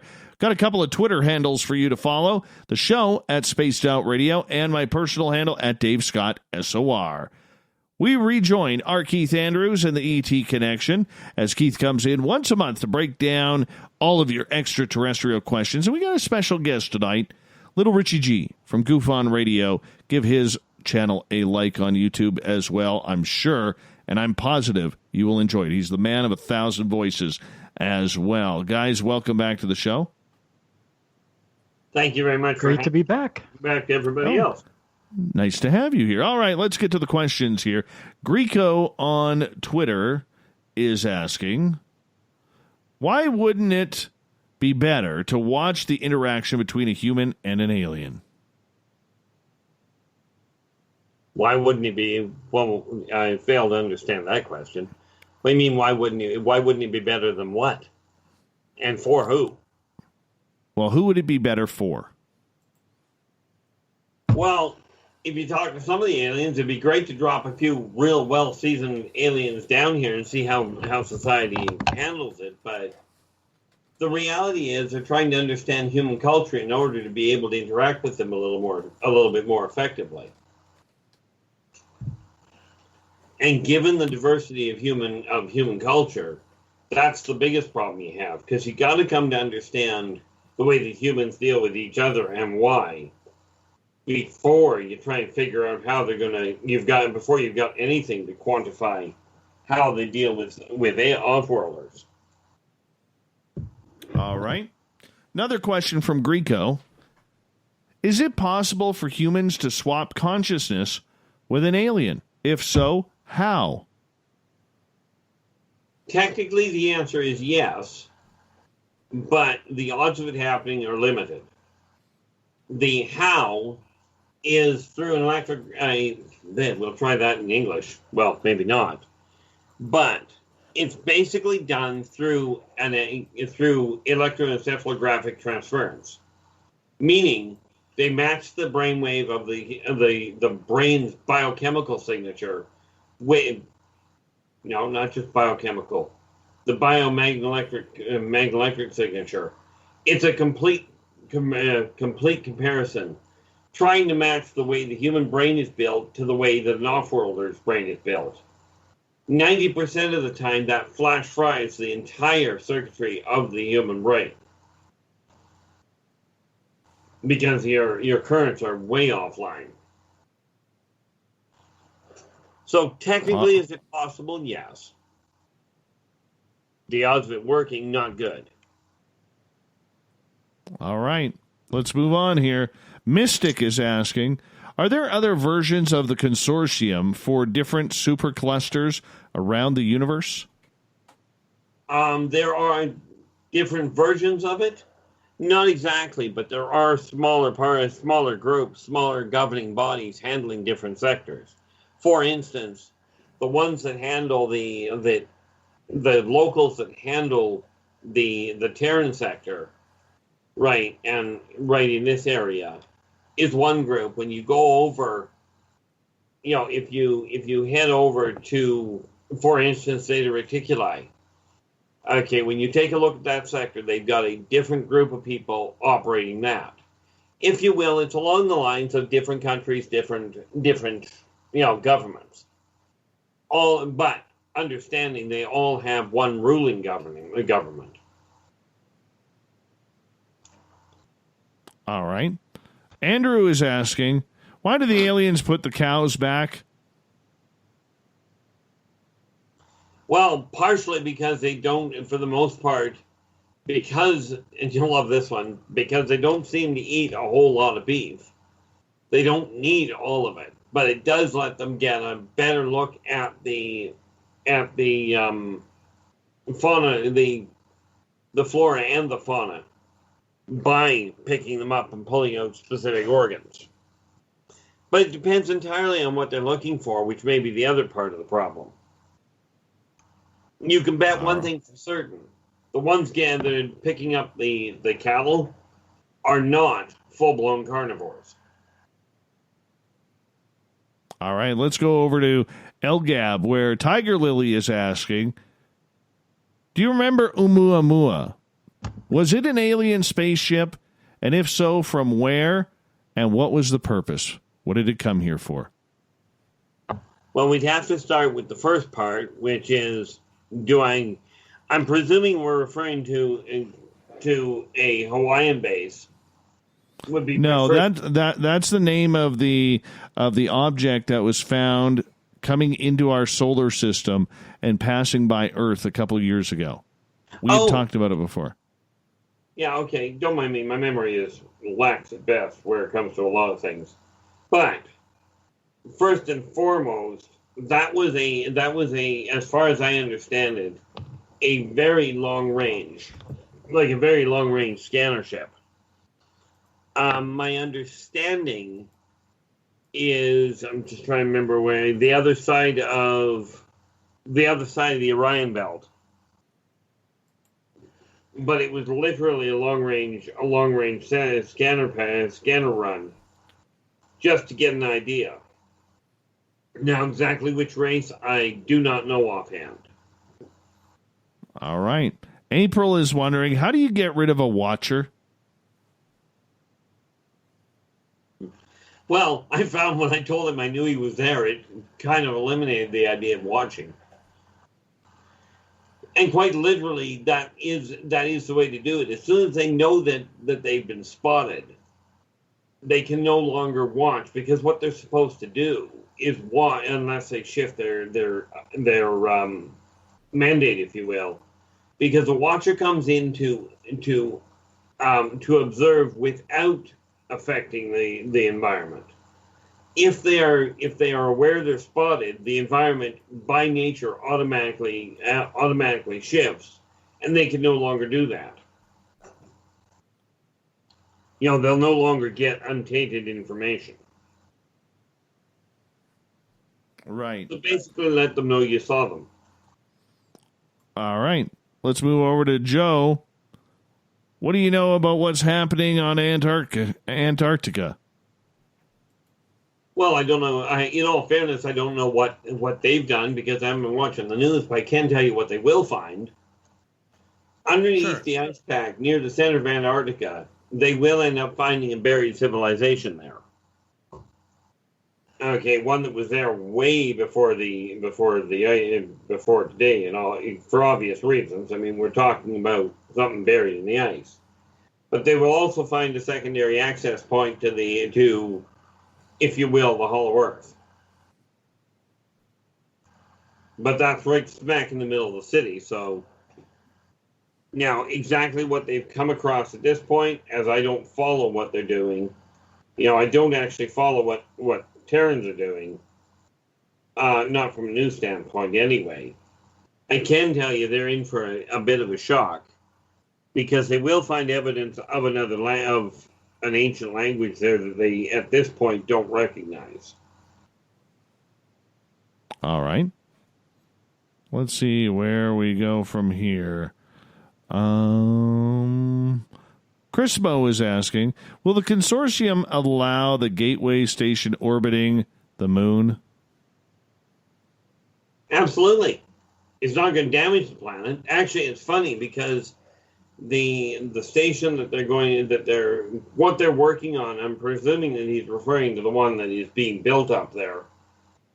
In order for mankind to effectively get into interstellar travel and join the Consortium, they require that base. And so I really can't see them turning against it. The only thing that would cause a problem is if mankind were to try and turn it into a weapons platform. We're good at that. Actually, you're really not. Humans think they're good at it, but they really are not that good at weapons. Yeah, I know. That's going to spark all kinds of people going, we build all kinds of good weapons. They haven't seen the ones I have. All right, let's move on here on Spaced Out Radio. We have R Keith Andrews here tonight with the ET Connection. Special guest Little Richie G from Goof On as well. PBR, otherwise known as Peanut Butter Rolls around here, is asking if you know any alien languages. I do, but the problem with it is trying to replicate them. The other problem, of course, and I actually had that asked of me a number of years ago on another station. It didn't go over well, but I tend to refer to something that I've always called Pangalactan, which boils down to an intergalactic trade language. Could you give us a sample? Wow. As I said, little hard. Richie, what's your thoughts? Can you talk alien too, Rich?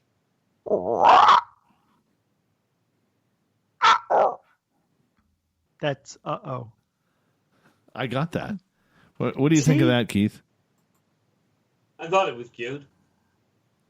It was. So too. Don't take that wrong, but... well, I'm learning. It's like Chinese to me. Ultimately, it is. Yeah. I mean, the reality of it is, what's the other...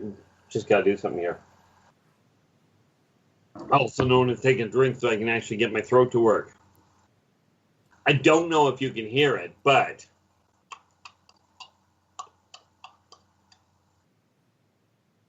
I don't Move think... closer. Move closer to your microphone. That is I know not done with the tongue on the top of the mouth. That's the problem. I know that sound. Base of the throat. That's the sound that was Richie. Do you remember the story I told you about Carl and his buddies chatting in my backyard? Yeah, absolutely. That's what I thought of. Yeah, that's the sound they were making. Okay. Ugh. That's the grays. That comes from Zeta Reticuli, but it is a little tricky to work with because it's not done. People have tried replicating it by clicking their tongue, and clicking your tongue when you're talking to using the tongue at the top of the mouth would be taken very similar to walking into a really high class, real high society, human society, and talking like a backwoods redneck. It's just not going to be accepted all that well. And I personally have nothing against backwoods people. But it's the best example I can give you on that note. Can I ask Keith a question? Oh, of course you can, Richie, when you ask so politely like that. All right, I appreciate it. So, what do you think about the way the movie Arrival figured out how to communicate with the way the aliens did it? Is that a real kind of species that talks that way? Oh, it's an absolutely real species, and they literally talk that way. I forget who the author was, like who the director was for that movie, but I can tell you those people are absolutely in contact with these people. That's why they got it. Yeah, it was so detailed. It was brilliant. Oh, it is. I'm just looking here. See, I keep because I've got so many names running through my head. It's always fun trying to figure out which one fits where. Yeah, that race that was in the Arrival, that race is the Udina, and that is literally how they communicate. The hardest part with their communication is that they do not communicate in past, present, and future. There is no sense of term for that. But the way they laid out the language, that is really kind of novel when you think about it, because that is done on and the one problem with it, the only problem that they had with it was they laid it out as a two-dimensional pictograph. They don't write in 2 dimensions, they write in 3. You know, their whole written language is done in bubbles, which means you're looking at not only the formation of the ring, but you're looking at, like, you remember how the rings overlapped? Yeah. Well, the way the rings overlap and the amount they overlap is also part of it. Jeez. Okay, but trying to do that on a 2-dimensional screen is almost impossible. It's a lot of technology, not bad. It's all different levels. Absolutely. It's what's called triphasic writing. All right. Lee A wants to know, Keith, can you speak or write light languages? Well, the answer to speak them, technically the answer would be yes. Can I replicate them for human eyes? No. I mean, there are a few humans that I can, okay, because there are a few humans that clearly see auras, which is really how that works. So can I understand it? Can I pick it up? Yes. Do I technically see it as far as using my optic nerve? No. But then my optic nerve is not what I use to pick that stuff up with anyway.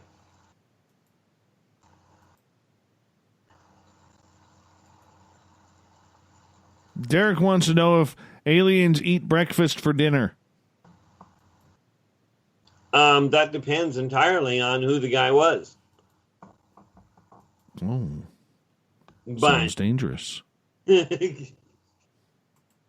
Well, I mean, the reality is breakfast itself literally means break fast. So, you know, if you take a look at that, then they would, depending on when the day is, they may. Okay, even in my household, there is no set what the meal consists of. Breakfast is simply the first meal of the day. Okay, and in many cultures, daytime and nighttime are done on a digital clock more than anything else, because out in space you don't have a lot of sunrises. At least not that are consistent. True. All right, moving on here, and I disagree with you on that, because nobody should eat bacon and eggs for dinner, or or pancakes. Nobody should. It's okay. I eat breakfast food. Breakfast, so I'm okay. Yeah, well, you're a weird one, like the majority of them. Anyways, Gary is asking, Keith, what do you think of Corey Goode, and do you believe in reverse age regression? Well, we have one small little... Somebody better give me an update on who Corey Goode is. I'll leave that to little Richie G. He's good with that. I'm sorry. You're going to have to repeat that. I'm sorry. I wasn't listening. That's like the 4th time. Second time. Keith did it once. 3 total. Would you break down for R Keith your buddy Corey Goode? Oh, really? Wow, I didn't think that was the question. Well, they asked me what I thought of him. I don't even know who the guy is. Oh, then it don't matter. It's all moot. He's a plagiarizing, fake secret space guy, has no proof of anything. So he's human. Yes, he's very human. Says he's, been to Mars and back several times, age regressed. Well, let me put it this way. Age regression, if we are talking about the hypnotherapeutic method of going back and looking at your age, then the answer is very easy. And it's very easy if you know how to do it, but very possible. If you're referring to physical age regression, not a snowball's prayer in guess where. Okay, it just does not happen because you cannot go back in time. Okay, and that's really hard to explain because so many people decide that you can, but no. So physical age regression, no. You can certainly repair elasticity of cells and response time of the nervous system, but you will not get younger. See, I mean, think about the practicality of it. if you regress somebody properly in age, you're not only dropping their mind back, but their entire physiological configuration has to be reduced. And I have no interest in being under 2 feet tall again. Although I'm working on it, I think. As in, I used to be 5'10" and a half, I'm down to 5'8". But no, this idea of physically regenerating themselves, being reversed to a younger version of themselves, not going to happen. Let's move forward here on Spaced Out Radio. We got about a minute and a half here before we got to go to break, and I'm going to sneak in a question here from Leah, who is asking, have you ever met a Bigfoot while astral traveling, Keith? What's your thoughts on that? Well, number one, yes. Much more importantly to me was when I ran into them in person. But yes, I've run into them astral traveling, but then I know where to look for them astral traveling. By the way, they are not astral travelers. They live in the physical world. They're interdimensional. What's the magic? Why can't I do it? And I've been meditating for years. Because you think it's difficult, actually, is the biggest problem. No, I don't. Let me ask you this. Have you ever had a dream where you were flying with no aerial conveyance? Many times. You're astral traveling. But how do I put myself into that situation if I want to do it every day? Like some people claim they could, That one I'll be happy to explain to you, but I don't think Dave wants me to go into that right at this point on the show. Okay. I didn't know how in-depth it was going to be, the answer. It's majorly in-depth, man. Majorly in-depth. Skim, all I need is crib notes. I'll figure it out. Well, you're a crib note kind of guy. You're a crib note kind of guy. I am a crib note kind of guy. Yeah. Well, Keith, Keith, I'm going to get you to hold on. Little Rich G, you hold on, because we're going to go to break here at the top of the hour. Yes, the ET Connection continues with R Keith Andrews and our special guest tonight, Little Richie G, on Spaced Out Radio. We have them for another 30 minutes here on the show before we get to the Thought of the Dave and the SOR Newswire. So stay tuned. More Spaced Out Radio coming up right after this.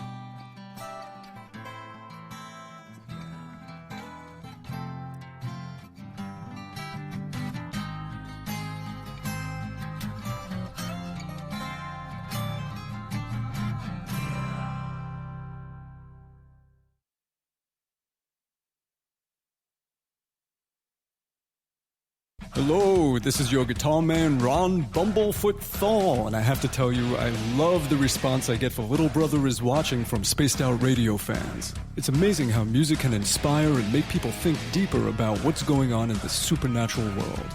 You can head over to my website, bumblefoot.com, to check out my music, my guitar workshops, my touring, even check out some of the hot sauces that I'm working on. And make sure you keep on listening, because with Spaced Out Radio, you know Little Brother is watching. We're adding to the entertainment online for Spaced Out Radio. I'm Amber Beckard, and I want to invite you to subscribe to our YouTube channel and check out Cryptid Tales, where I will take you on a journey into some of the strangest legends and lore from around the world, relaying the stories to you of the strange creatures and experiences that people have had throughout time. You can find Cryptid Tales at youtube.com/Spaced Out Radio. And while you're there, don't forget to check out our free archives and leave a comment. See you there. Hello everyone, this is Ryan Stacy from the Experiencer Support Association, otherwise known as TESSA. We're glad to team up with Spaced Out Radio to help investigate your experiences on the SOR Sightlines Report. Together, we'll investigate the strange sightings and occurrences you've had. We're looking for answers just like you. So fill out a Sightlines Report on the Spaced Out Radio website and let's figure out what's going on together. For the price of 1 cup of coffee a month, you can become an SOR Space Traveler. The Space Travelers Club is a place where you can interact with other listeners, either live during the show or on our great forum. We want your stories, pictures, comments, and ideas.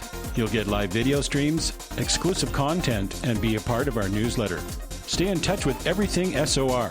The Space Travelers Club is just $5 a month at spacedoutradio.com.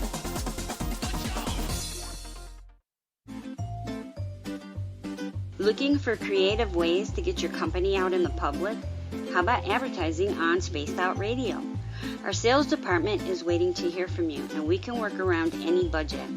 From commercial spots to banners to special promotions, there are many opportunities to get your name and product out to our SOR listeners. For a price guide and more information, please contact us at sales@spacedoutradio.com. I'm feeling a little spicy tonight. What to do? What to do? Why not get Bumblefuck? 4 million Scoville units of pure hard rock. Bumblefoot hot sauces come in 3 flavors. The burning Bumble. Tone it down a bit with Bumblicious and throw the sauce on everything. Spice it up. Bumble me, baby. Bumblefoot hot sauce. Get it today at kajans.com.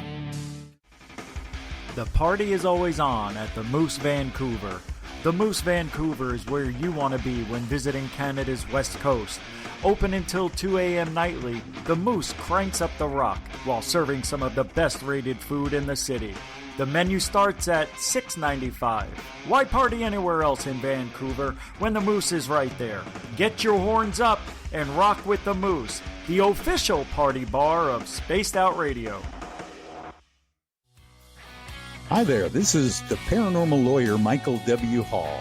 I'd like to invite you to listen in each Sunday night where we're going to open up your eyes to everything strange and paranormal. I will be hosting some great guests with topics that affect us all, such as UFOs, ghosts, and everything paranormal.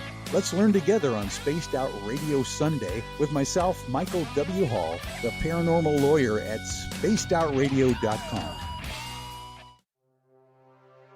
We are scouring the world for the most intriguing stories of your day. Take the time to read up on the SOR Newswire, where our team, led by Captain Shirk, will deliver to you some of the best paranormal and supernatural news, along with some stories that will blow your mind from the weird to the wacky.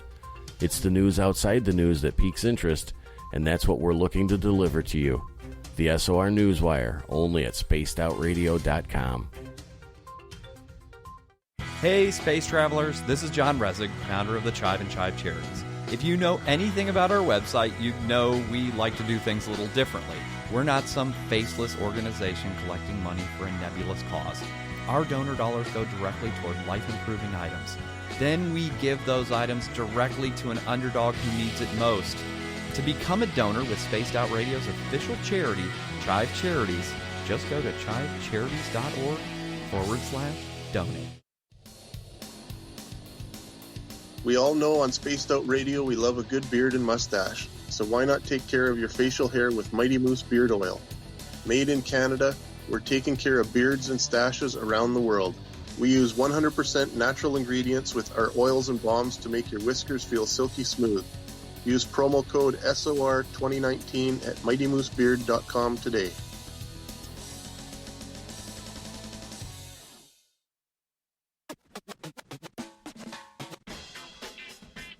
The SOR Vault is open for business, and do we have some cool swag for you to pick up?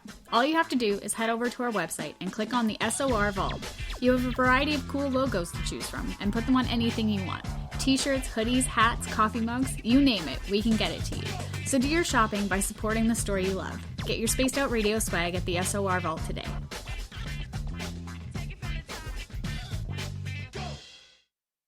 So, you love talk radio? Then you'll love TalkStreamLive.com. TalkStream Live is always on, 24/7, with the best streaming talk shows. Find your favorite talkers and discover some new ones. It's free, readily available online or on mobile with any smartphone or tablet. Finding your favorite talk shows all in one place has gotten a whole lot easier. Just go to TalkStreamLive.com. Be sure to download the free apps from Google Play or the iTunes App Store. Hello, space travelers. It's me again, Carl. Don't forget to join the Space Travelers Club for just $5 a month and follow Spaced Out Radio on Twitter at Spaced Out Radio. Our Instagram, Dave Scott SOR. Our Facebook page is Spaced Out Radio Show. Our archives are free at youtube.com/Spaced Out Radio. Come woo it up with Spaced Out Radio today. Bye! Hey everyone, I'm John Edwards. And I'm Stacey Edwards. Together we're taking over Saturday nights on Spaced Out Radio, where we're going to bring our own experiences of the paranormal and talk to the best people we can find to help bring you answers to your strange tales. We're here to entertain your need for weekend woo! So tune us in at spacedoutradio.com starting at 9:06 Pacific, 12:06 a.m. Eastern, where we can all get a little spooky together. Spaced Out Saturday nights right here at spacedoutradio.com.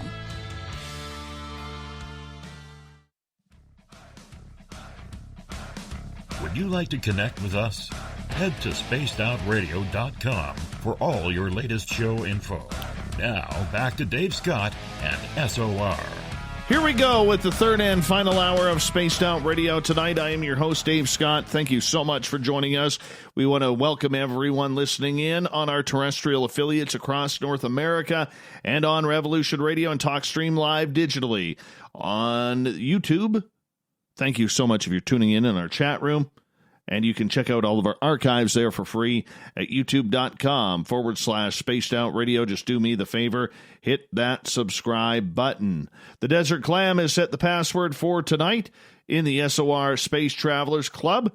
Procellismatic. Procellismatic is your password. Use it wisely, Space Travelers, as the Clam sets the password each and every night right here on Spaced Out Radio. Our website is spacedoutradio.com, where we have a plethora of features for you, including rocking out to Bumblefoot and reading up on Captain Shirk's SOR Newswire. Follow us on Twitter at Spaced Out Radio for the show, and my personal handle at Dave Scott SOR. For the final time tonight, we introduce R Keith Andrews and the ET Connection. Keith comes in at the beginning of each month to break down everything extraterrestrial for you, and we have a lot of fun doing it. We are joined by special guest as well, Little Richie G from Goof On Radio, so make sure you hit subscribe on his YouTube channel as well. Hey, guys, thank you so much for joining us. Yeah, thank you for having me. Oh, no problem. You know, otherwise I'd just be sitting here bored. Hanging on out. Okay. Hanging on out. That's what it's all about. Better hobby. Yes. All right. Joe is asking, will pointing a laser pointer at the night sky attract aliens, Keith? From what I've seen, no, but I hear a lot of reports that they do. I mean, you got to realize that that's kind of like trying to spot a specific snowflake in the middle of a snowstorm. You know, it's just they are not powerful enough, from my understanding, for it to work. You know, and besides that, there's enough other things to get their attention. They are more likely to pick you up on a thought pattern than they are on an optical one. What's your thoughts on that, Little Richie G? You know, it depends how far away that UFO is, I would imagine. You know? He's right, though. Yeah. Yeah, I know, but in the grand scheme of things, they're useless. In fog, I mean, they're really nice. You could write your name in fog, but they're not really good for anything. No, I love people that tell me they take a laser pointer and that's what they use. I mean, I'm thinking, you know, it'd be nice. You know what's good about them though? I've got two different colors. Is you can point at the sky if you're with somebody and say, "Look over here." It is helpful that way. Only if you can see the laser yourself. Well, sure, yeah. I got some powerful ones. Yeah. Send me one. I want to try that laser thing. Yeah, all right. Just don't look directly into it. No. You can pop a balloon with this and light a match. Seriously, I'm dead serious about that. I want a laser. Yeah. I've been looking for them, and I can't find one that I want around here. How many you got? 2, 3, 5? I used to have 3. One I dropped. I have 2 now and broke it. Yeah, I have 2. Oh, yeah, you can't send me one then. You need those. I wish I could get somebody to send me a hellbore laser, but, so far, no luck. All right, let's continue on here with the questions. Nathan is asking, can time be slowed down for one person but remain in the same time stream as surroundings? Keith? In a sense, the answer is yes. It's not so much you slowing time down as you're speeding your own time up. It's a question of speeding up vibratory rates. And yes, that can absolutely be modified. But you're still moving forward. So I love the way you put it as slowing it down. You're basically simply accelerating yourself.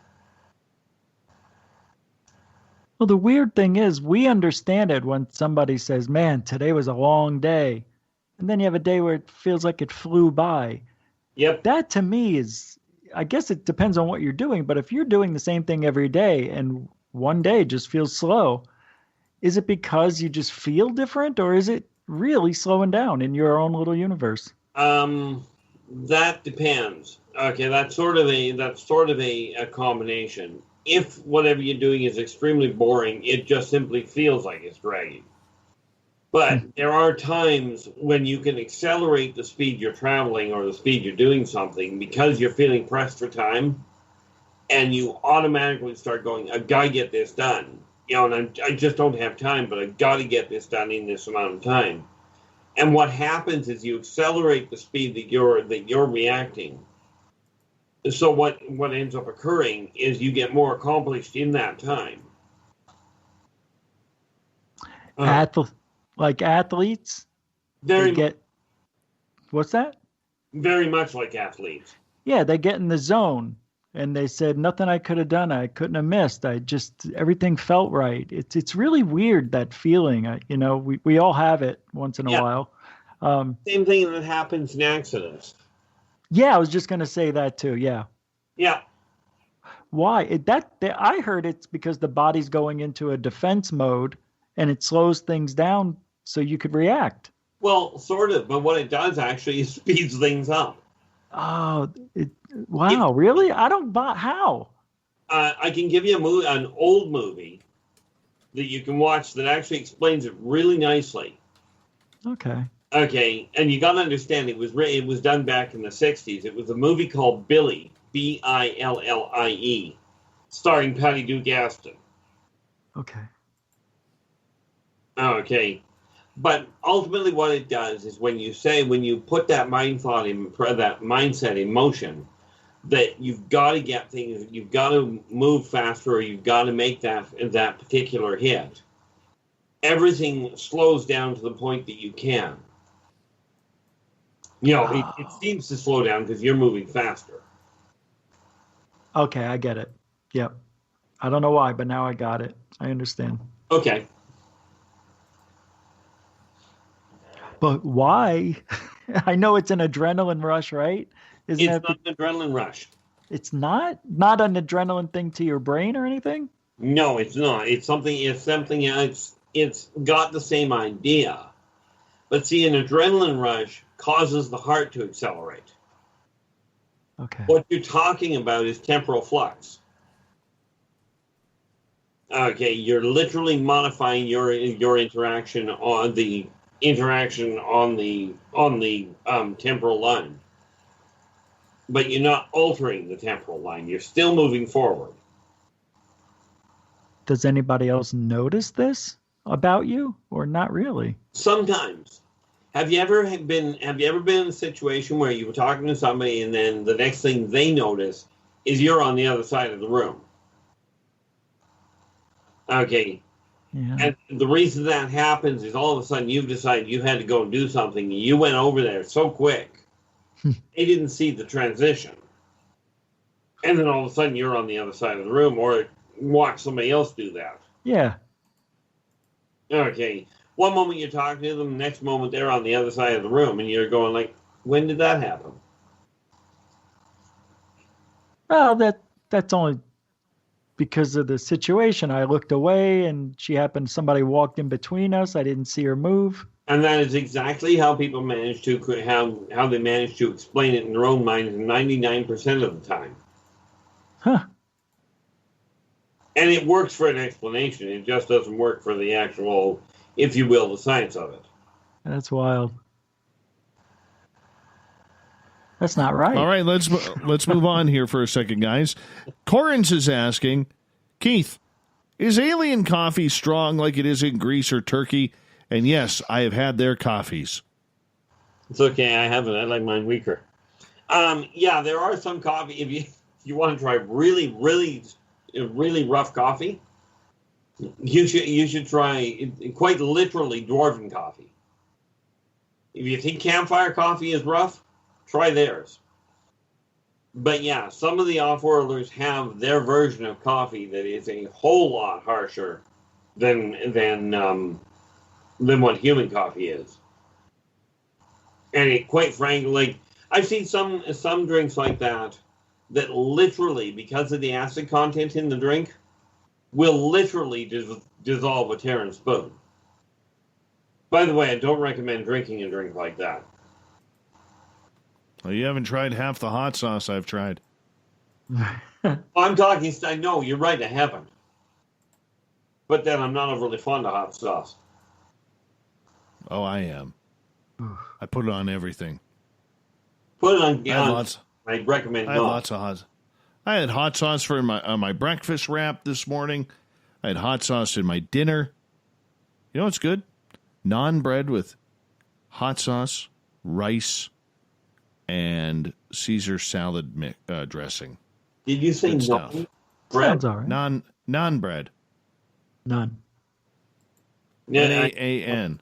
Bread is. Naan bread. Ah, that's why. Okay. Don't mind me. Non-bread, I'm thinking meat. No. Like no bread. All right, follow-up question from Corrins here. Do aliens on the moon use our leftover space program parts on there for their museums? Sometimes. Not just on the moon, by the way. I mean, the aliens on the moon don't actually keep them around very long. They ship them off to other worlds.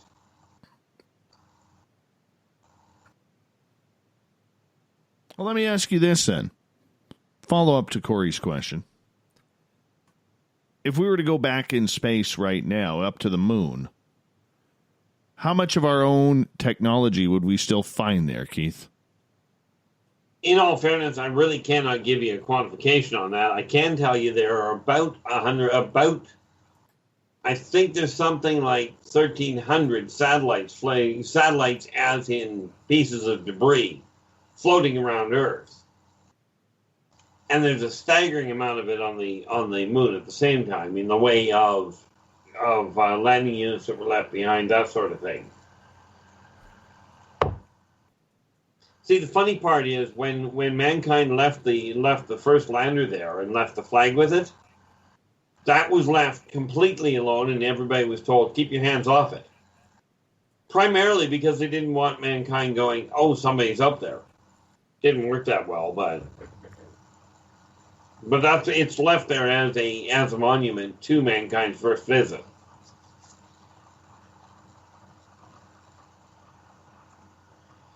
What do you think, Rich?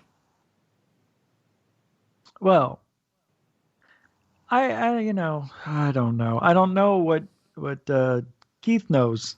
I only know what I know, and I don't know. I think there's something on the moon, and I think they. I don't know why they would need our equipment that we leave behind or any machinery. You know, what are they going to use it for? Recycle it? I don't know. I heard the flag, though. All of them by now have turned white and lost all of their ink. They have been erased by the sun's radiation. Well, that would make total sense. Yeah, that's wild. It's like the American flag. The American flag up there is now allegedly white. So racist. I have no problem with it. That's Of course, bad. if you think about it, white is literally the inclusion of all color. Yeah, true. Making it about as racial as it can get. Because it refers to the human race and all others. It doesn't bother separating them by skin color.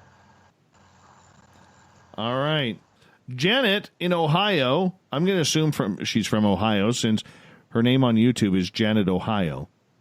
Then again, she may be cheating in West Virginia or Pennsylvania. She is asking, Keith, why would people that advanced use our junk?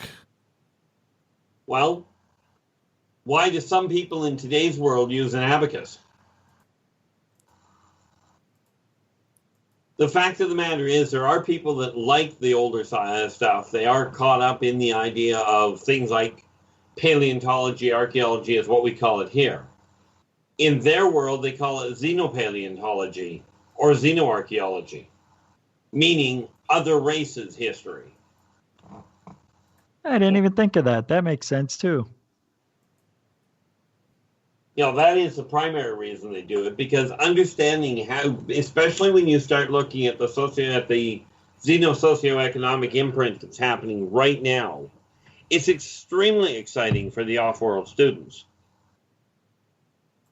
But they're not using it for anything. They're just looking at it, studying it, right? Let me ask you this. Do you, in all of your studies, when you were studying American history or Canadian history, do you use any of that information for today? No, not really. Well, it depends. If I'm studying history, but not really. Well, let's try the obvious one. Do you know how to write? Yeah. That is using the information from our history. See, there's a lot of things that the artifacts from Earth's history tell about the evolution and the likely evolution of both mankind and other fledgling races that haven't gotten as far ahead as mankind has. You know, mankind is by no means the top of the totem pole, but it's also not the bottom.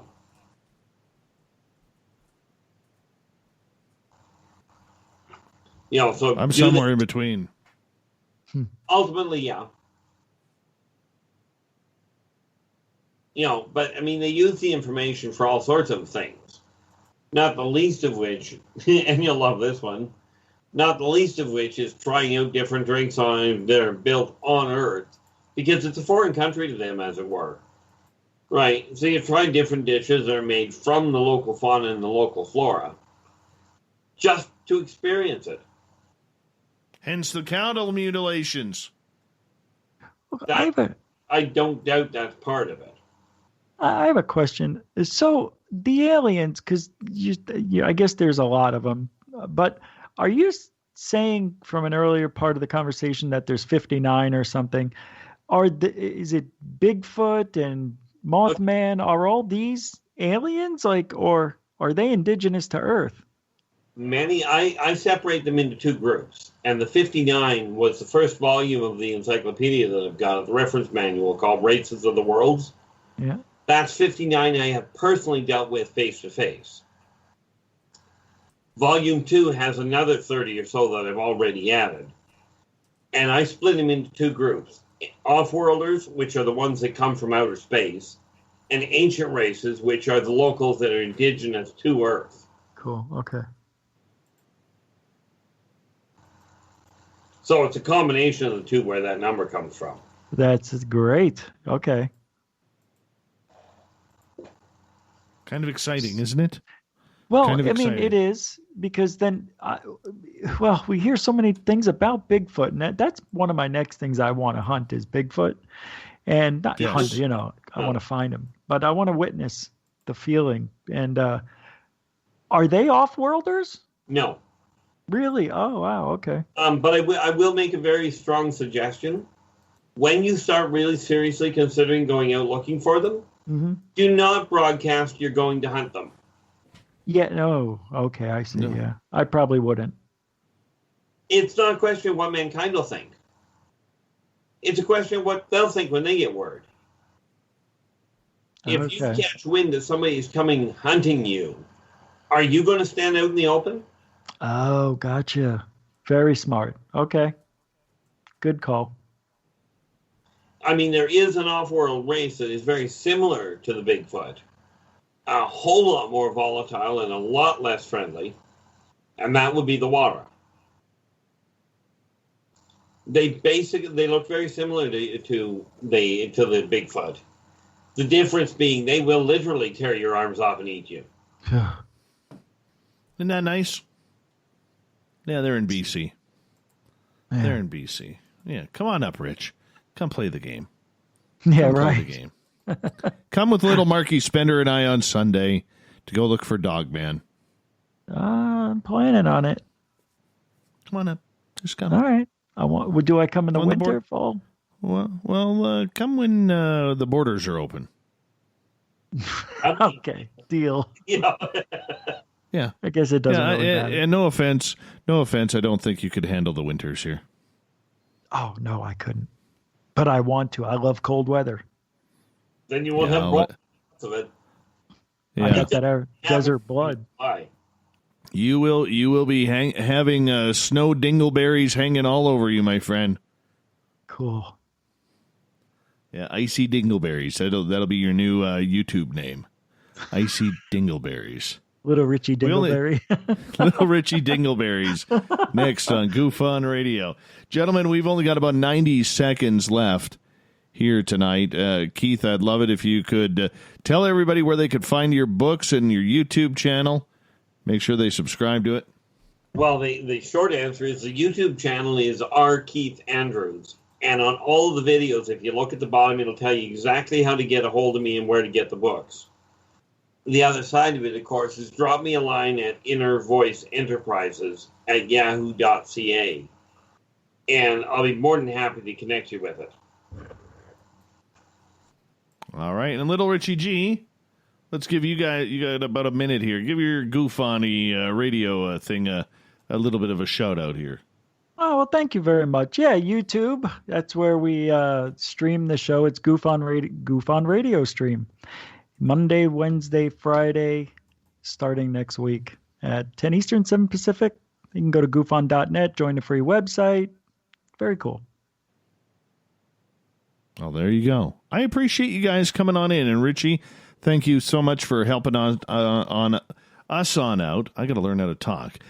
Helping us on out as Keith had to get a little busy with work there. Really do appreciate you bailing me out there, man. Anytime. I'm here for you. I appreciate that. Thank you. Appreciate it. I'll be there for you, man. These 5 words, I swear to you. Beautiful. I'm touched. Uh-huh. Go say hi to your friend. Go say hi to your friend Daniel now. Stop it. That wasn't nice. That was a little below. That was a little below. You were holding that one in. You know what kind of guy he is? He's the kind of guy who calls you his friend and then doesn't even call you or message you on Facebook for your birthday. That's the guy. He's that guy. Damn it, Daniel. Hey, everybody. We got the SOR News Wire and the Thought of the Dave coming up next on Spaced Out Radio as we take this thing home.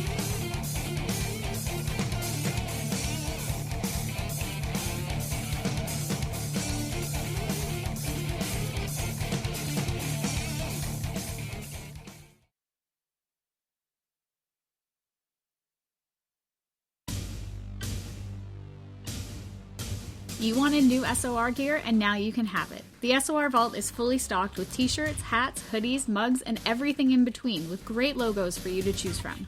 So head on over to spacedoutradio.com, click on the SOR Vault, and go shopping. Pricing is quite affordable, and you can look good representing your favorite show. So go to our website and pick up your new SOR wear at the SOR Vault today. We're adding to the entertainment online for Spaced Out Radio. I'm Amber Beckard, and I want to invite you to subscribe to our YouTube channel and check out Cryptid Tales, where I will take you on a journey into some of the strangest legends and lore from around the world, relaying the stories to you of the strange creatures and experiences that people have had throughout time. You can find Cryptid Tales at youtube.com/Spaced Out Radio, and while you're there, don't forget to check out our free archives and leave a comment. See you there.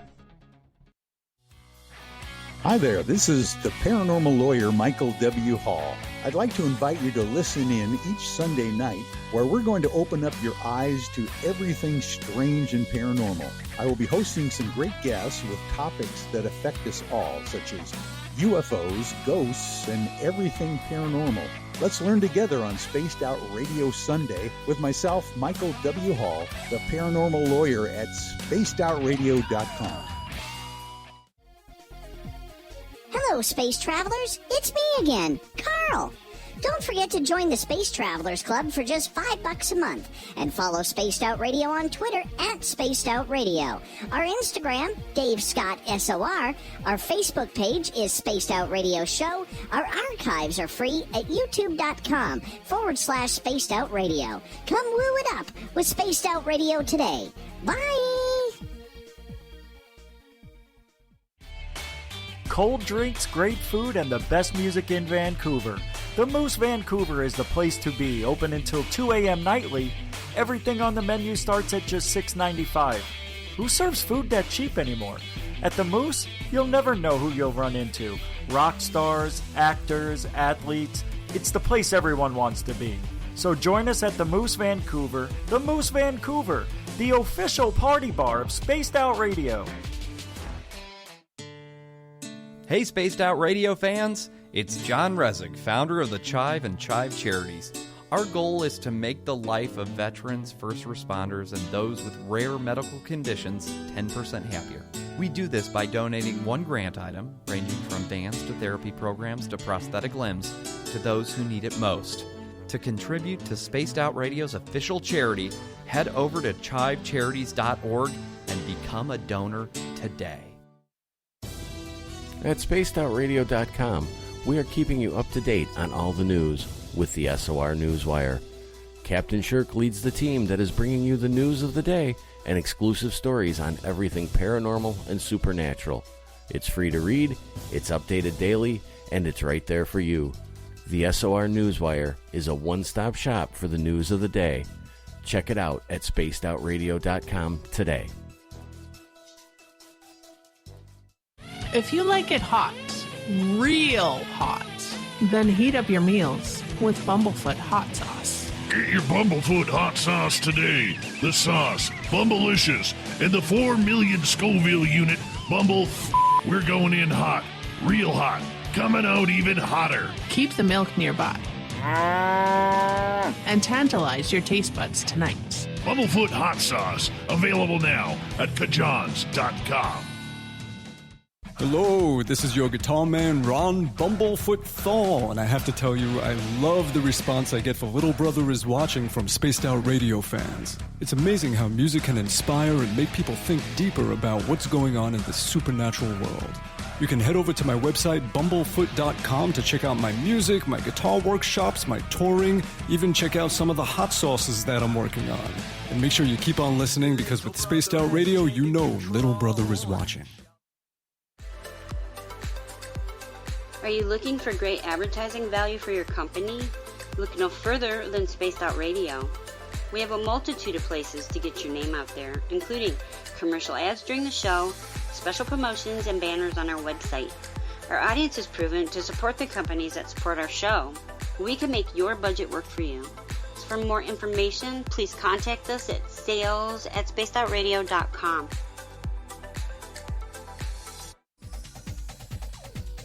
Hey everybody, the SOR Space Travelers is open. For just $5 a month, you can hang out with Dave and our crew privately in our members-only section. With your signing, you'll receive newsletters on what's going on with Spaced Out Radio. You'll have direct contact with the host during the show in our chat, live streaming videos, and a great forum for your posts and more. Become a space traveler now at spacedoutradio.com.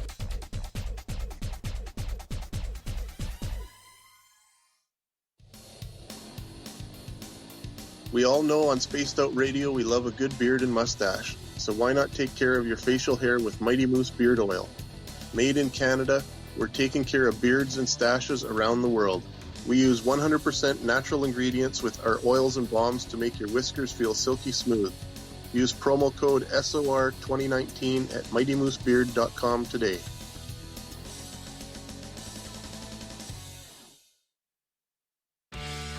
Need that weekend supernatural fix? Look no further than Spaced Out Saturday right here at spacedoutradio.com. I'm Stacey Edwards. And I'm John Edwards. Each Saturday night, Stacey and I are going to bring you the best in paranormal, cryptids, UFOs, you name it, and we're going there. It's all about the experience and to share the knowledge with all of you. So tune us in every Saturday night on Spaced Out Saturdays, starting at 9:06 p.m. Pacific, 12:06 a.m. Eastern, only at spacedoutradio.com.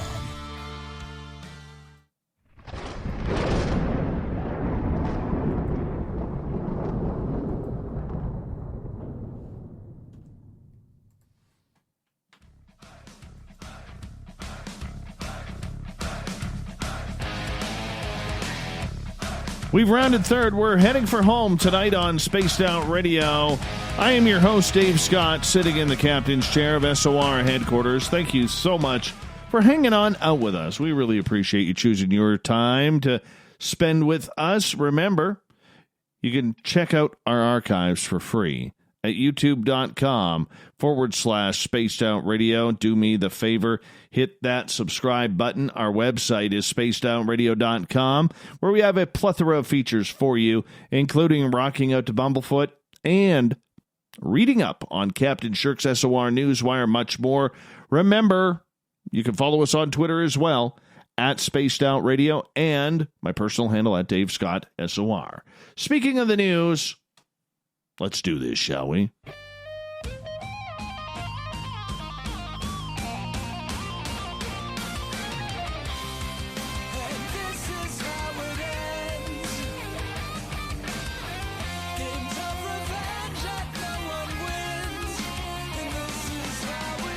The news is always changing, which is why we bring you the SOR Newswire at the back end of every show, where we get to the weird, the strange, the wacky, and sometimes we gotta discuss when Karen acts up.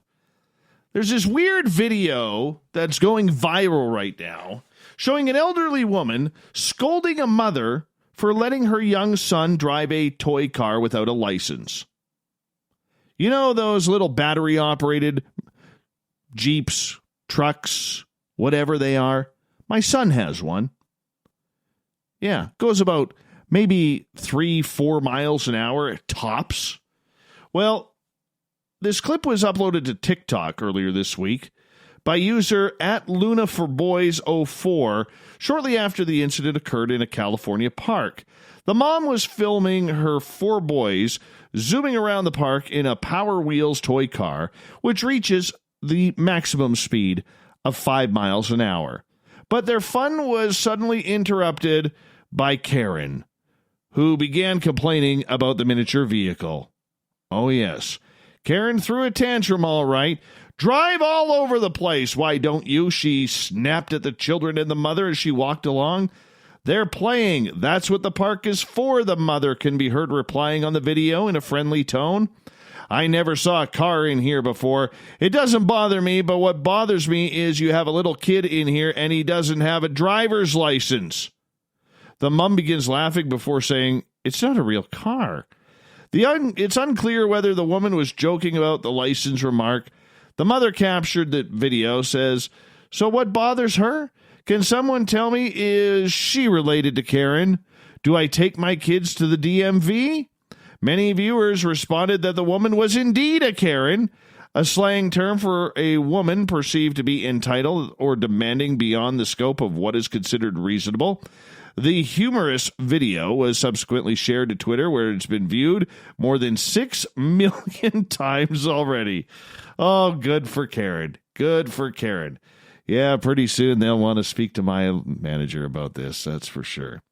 Here in British Columbia, a woman said she was overwhelmed with relief when her wallet that she lost at a Walmart store was returned with its contents, more than $5,000 in cash, still intact.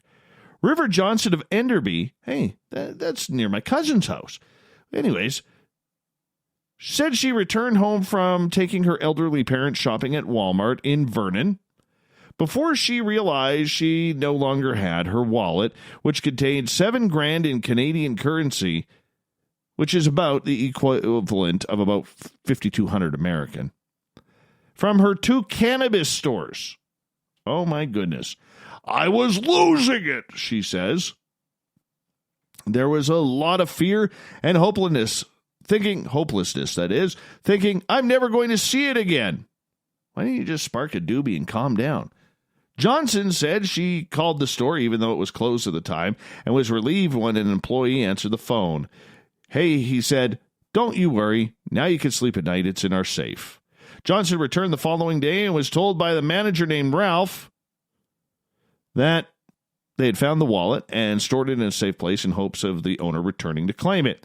He's an unspoken hero. He saved my business, Johnson says.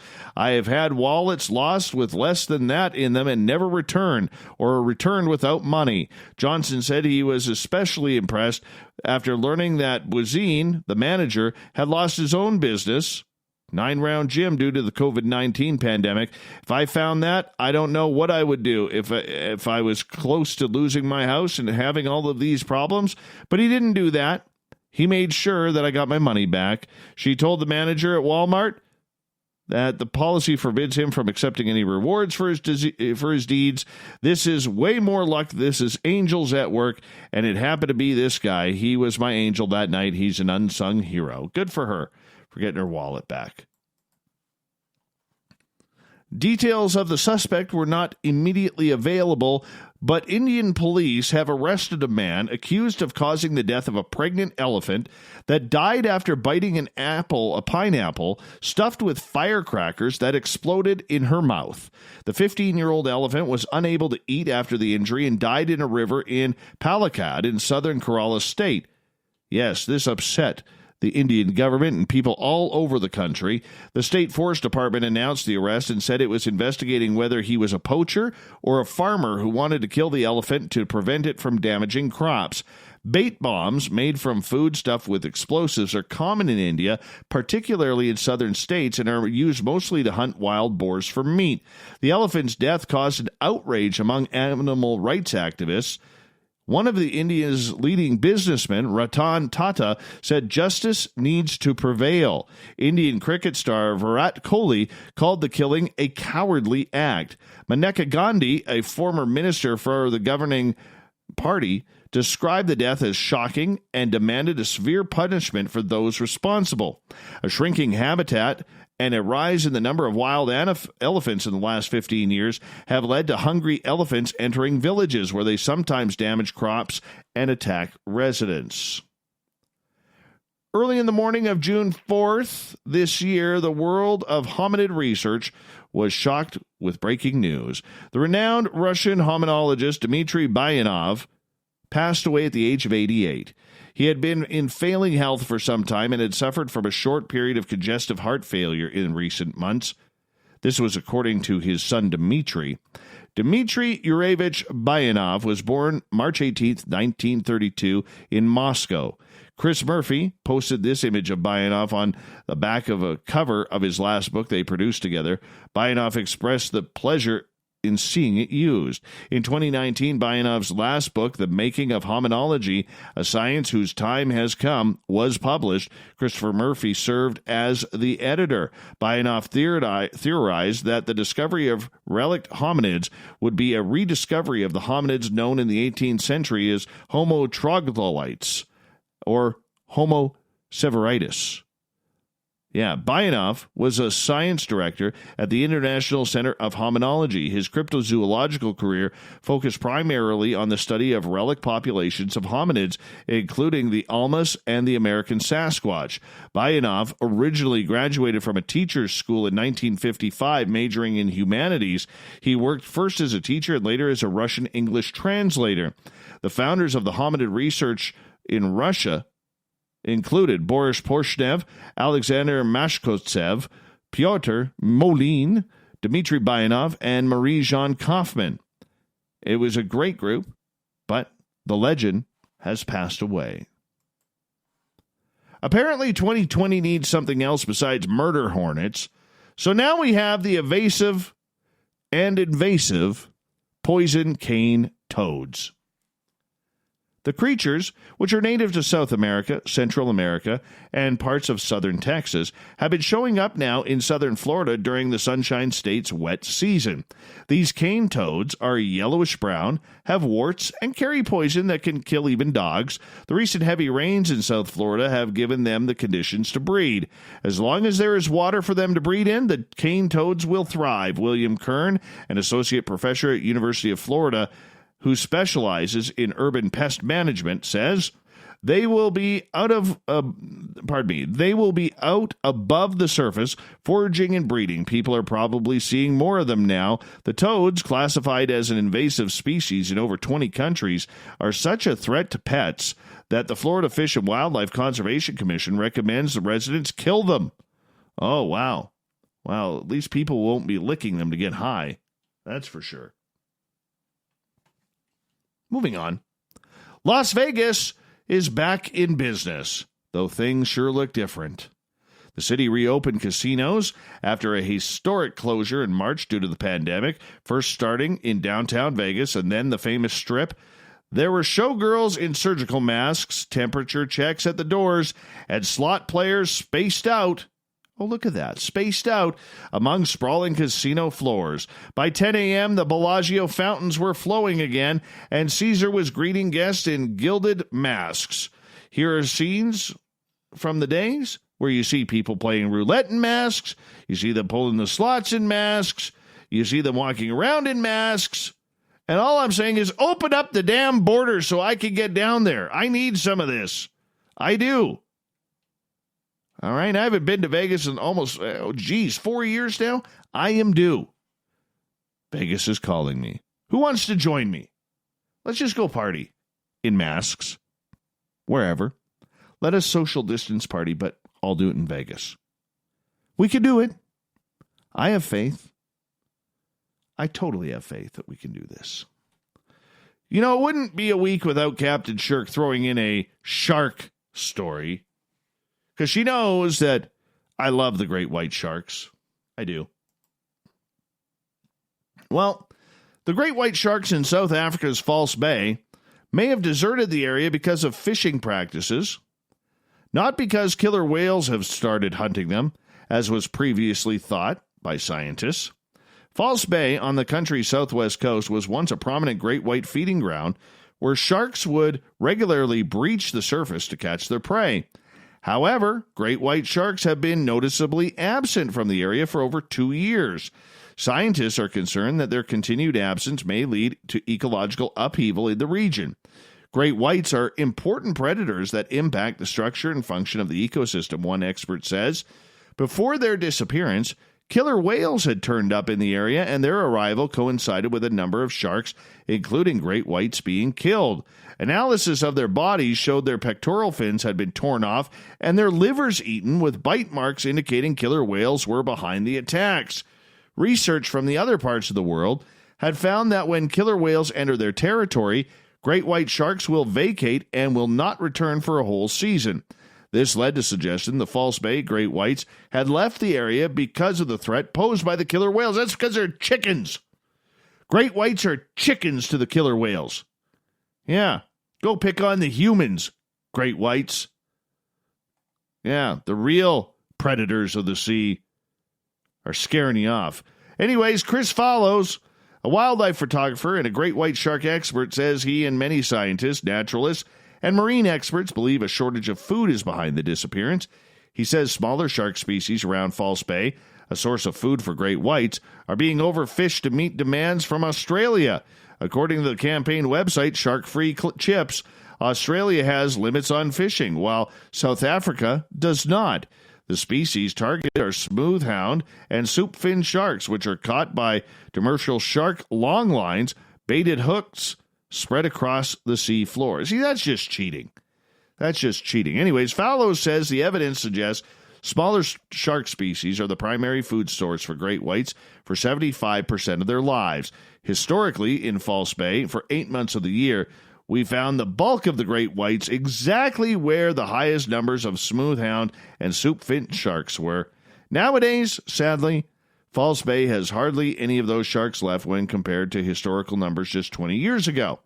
Fallows says the arrival of the killer whales has simply made False Bay even less of a desirable hunting ground for the great whites. Well, of course it has. And finally, how about we end with Florida woman? You know, we always pick on Florida man, but Florida woman can be just as weird. Why?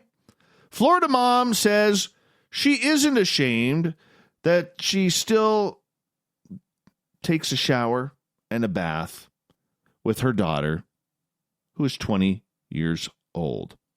55-year-old mom, Mary, otherwise known as Florida Mom, will appear on the second season of TLC's reality TV show Smothered, where she admits to showering with daughter Brittany each morning.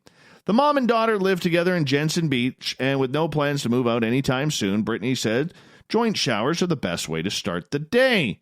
Mary says that she has been bathing with her daughter since she was 5 years old, and in her opinion, there's nothing wrong with it.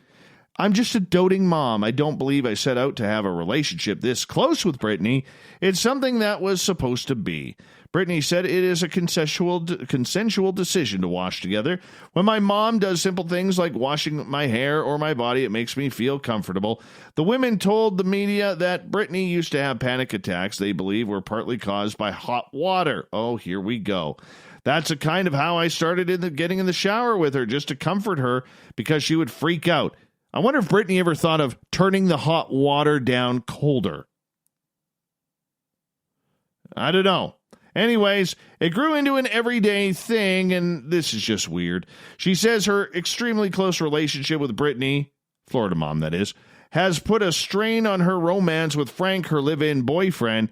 It is because some issues in my relationship, but he's got to accept it. That is how it is. He knows I love him, but I love my daughter more. She is my life. Thank you, Florida Mom. Great clown today, Marty. Fantastic clown. Chubby kitty with a red nose and a bow tie on. And a rainbow wig. Perfect. Thought of the Dave happens every night at this time, where we ask a question on our Facebook and Twitter pages, then read your responses on the air because, well, we love the audience participation around here. Today's Thought of the Dave is as follows. If you could hang out with R Keith Andrews, what would you do? Gabe, see if we can find a decent chili dog off planet. Since everything is boarded up or shut down, you never know if the Zetas can make a good dog. Joretta just wants to listen to Ron talk. Sylvia, that's a loaded question. Nick, now that I know that he plays tabletop RPGs, I would get up the pen and paper and dice out and geek it up. Dave, you could come too. And Merle, if he wants. Bobby, cook something exotic for him. Oh, that's just too funny. That's just way too funny. Let's see here. What else do we got here on the old Facebook when it comes to this? I'm just wondering if I'm going to get in trouble for saying Karen so much tonight. Anyways, moving on. Mr. Skeptic says, well, I know what I would not do, and that's attend a potluck gathering with him. Maybe that's to do with aliens again. All right, Marty, I would bring my own brown bag lunch with me. Oscar, we would go out for some karaoke and sing Unchained Melody after a few Miller Lights. Nathan, coffee first, then see where the aliens take us. They're always invited. Graham, go over the 60-plus art illustrations I have done for him in the last 6 months or so worth of depictions of extraterrestrials I have familiarity with. And the final one tonight, William, I drink, aliens drink, it's in for one entertaining night. I've only ever seen Keith drink one beer. That was down at Force Moon Paracon last year. We went out for a beer. One beer. It was actually kind of cool because he doesn't drink. But he chose to have that beer with me. So I took advantage of it. Absolutely. I totally took advantage of it. Hey, I want to say a big thank you to everybody taking part in today's Thought of the Dave. And, you know, jumping on Twitter and Facebook for getting it on done.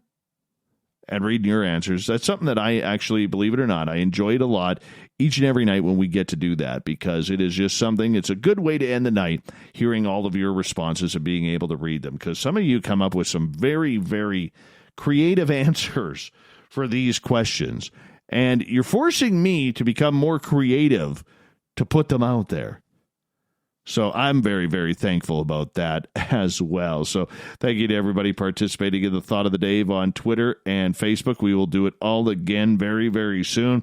Big thank you to Captain Shirk for getting together another awesome edition of the SOR Newswire, which can be found on our website as well as on our Facebook page at SOR Newswire. I almost said Spaced Out Radio. We got a group page for that as well. So make sure you check that on out as well. And a big thank you to little Richie G, Rich Giordano from Goof On Radio, coming on in and helping me out tonight while Keith was working for pretty much the first hour and a half. And then R Keith Andrews for coming on in for the ET Connection. Keith will be with us next month as well. We got Mr. Ron Bumblefoot Thal rocking in the background with Little Brother Is Watching. Bumblefoot is the official music of Spaced Out Radio, rocking us in and out of every single show. Get your horns up for the guitar god himself. Special thanks to everybody listening in at home, in your cars, at work, wherever you may be. Thank you to everybody taking the time to participate in our chat rooms tonight on Spreaker, YouTube, LGAB, Revolution Radio, Facebook, the Space Travelers Club on our website, and the Snarkers and Snarkettes at hashtag Spaced Out Radio. You were absolutely wonderful with your woo tonight. Especially you, Derek. Please remember that this show is copyright by Spaced Out Radio and SOR Media Ventures Limited. Thank you so much for choosing to share your evening with us, because together, my friends, we own the night. Mr. Bumblefoot, we need a favor. We need you to take us home.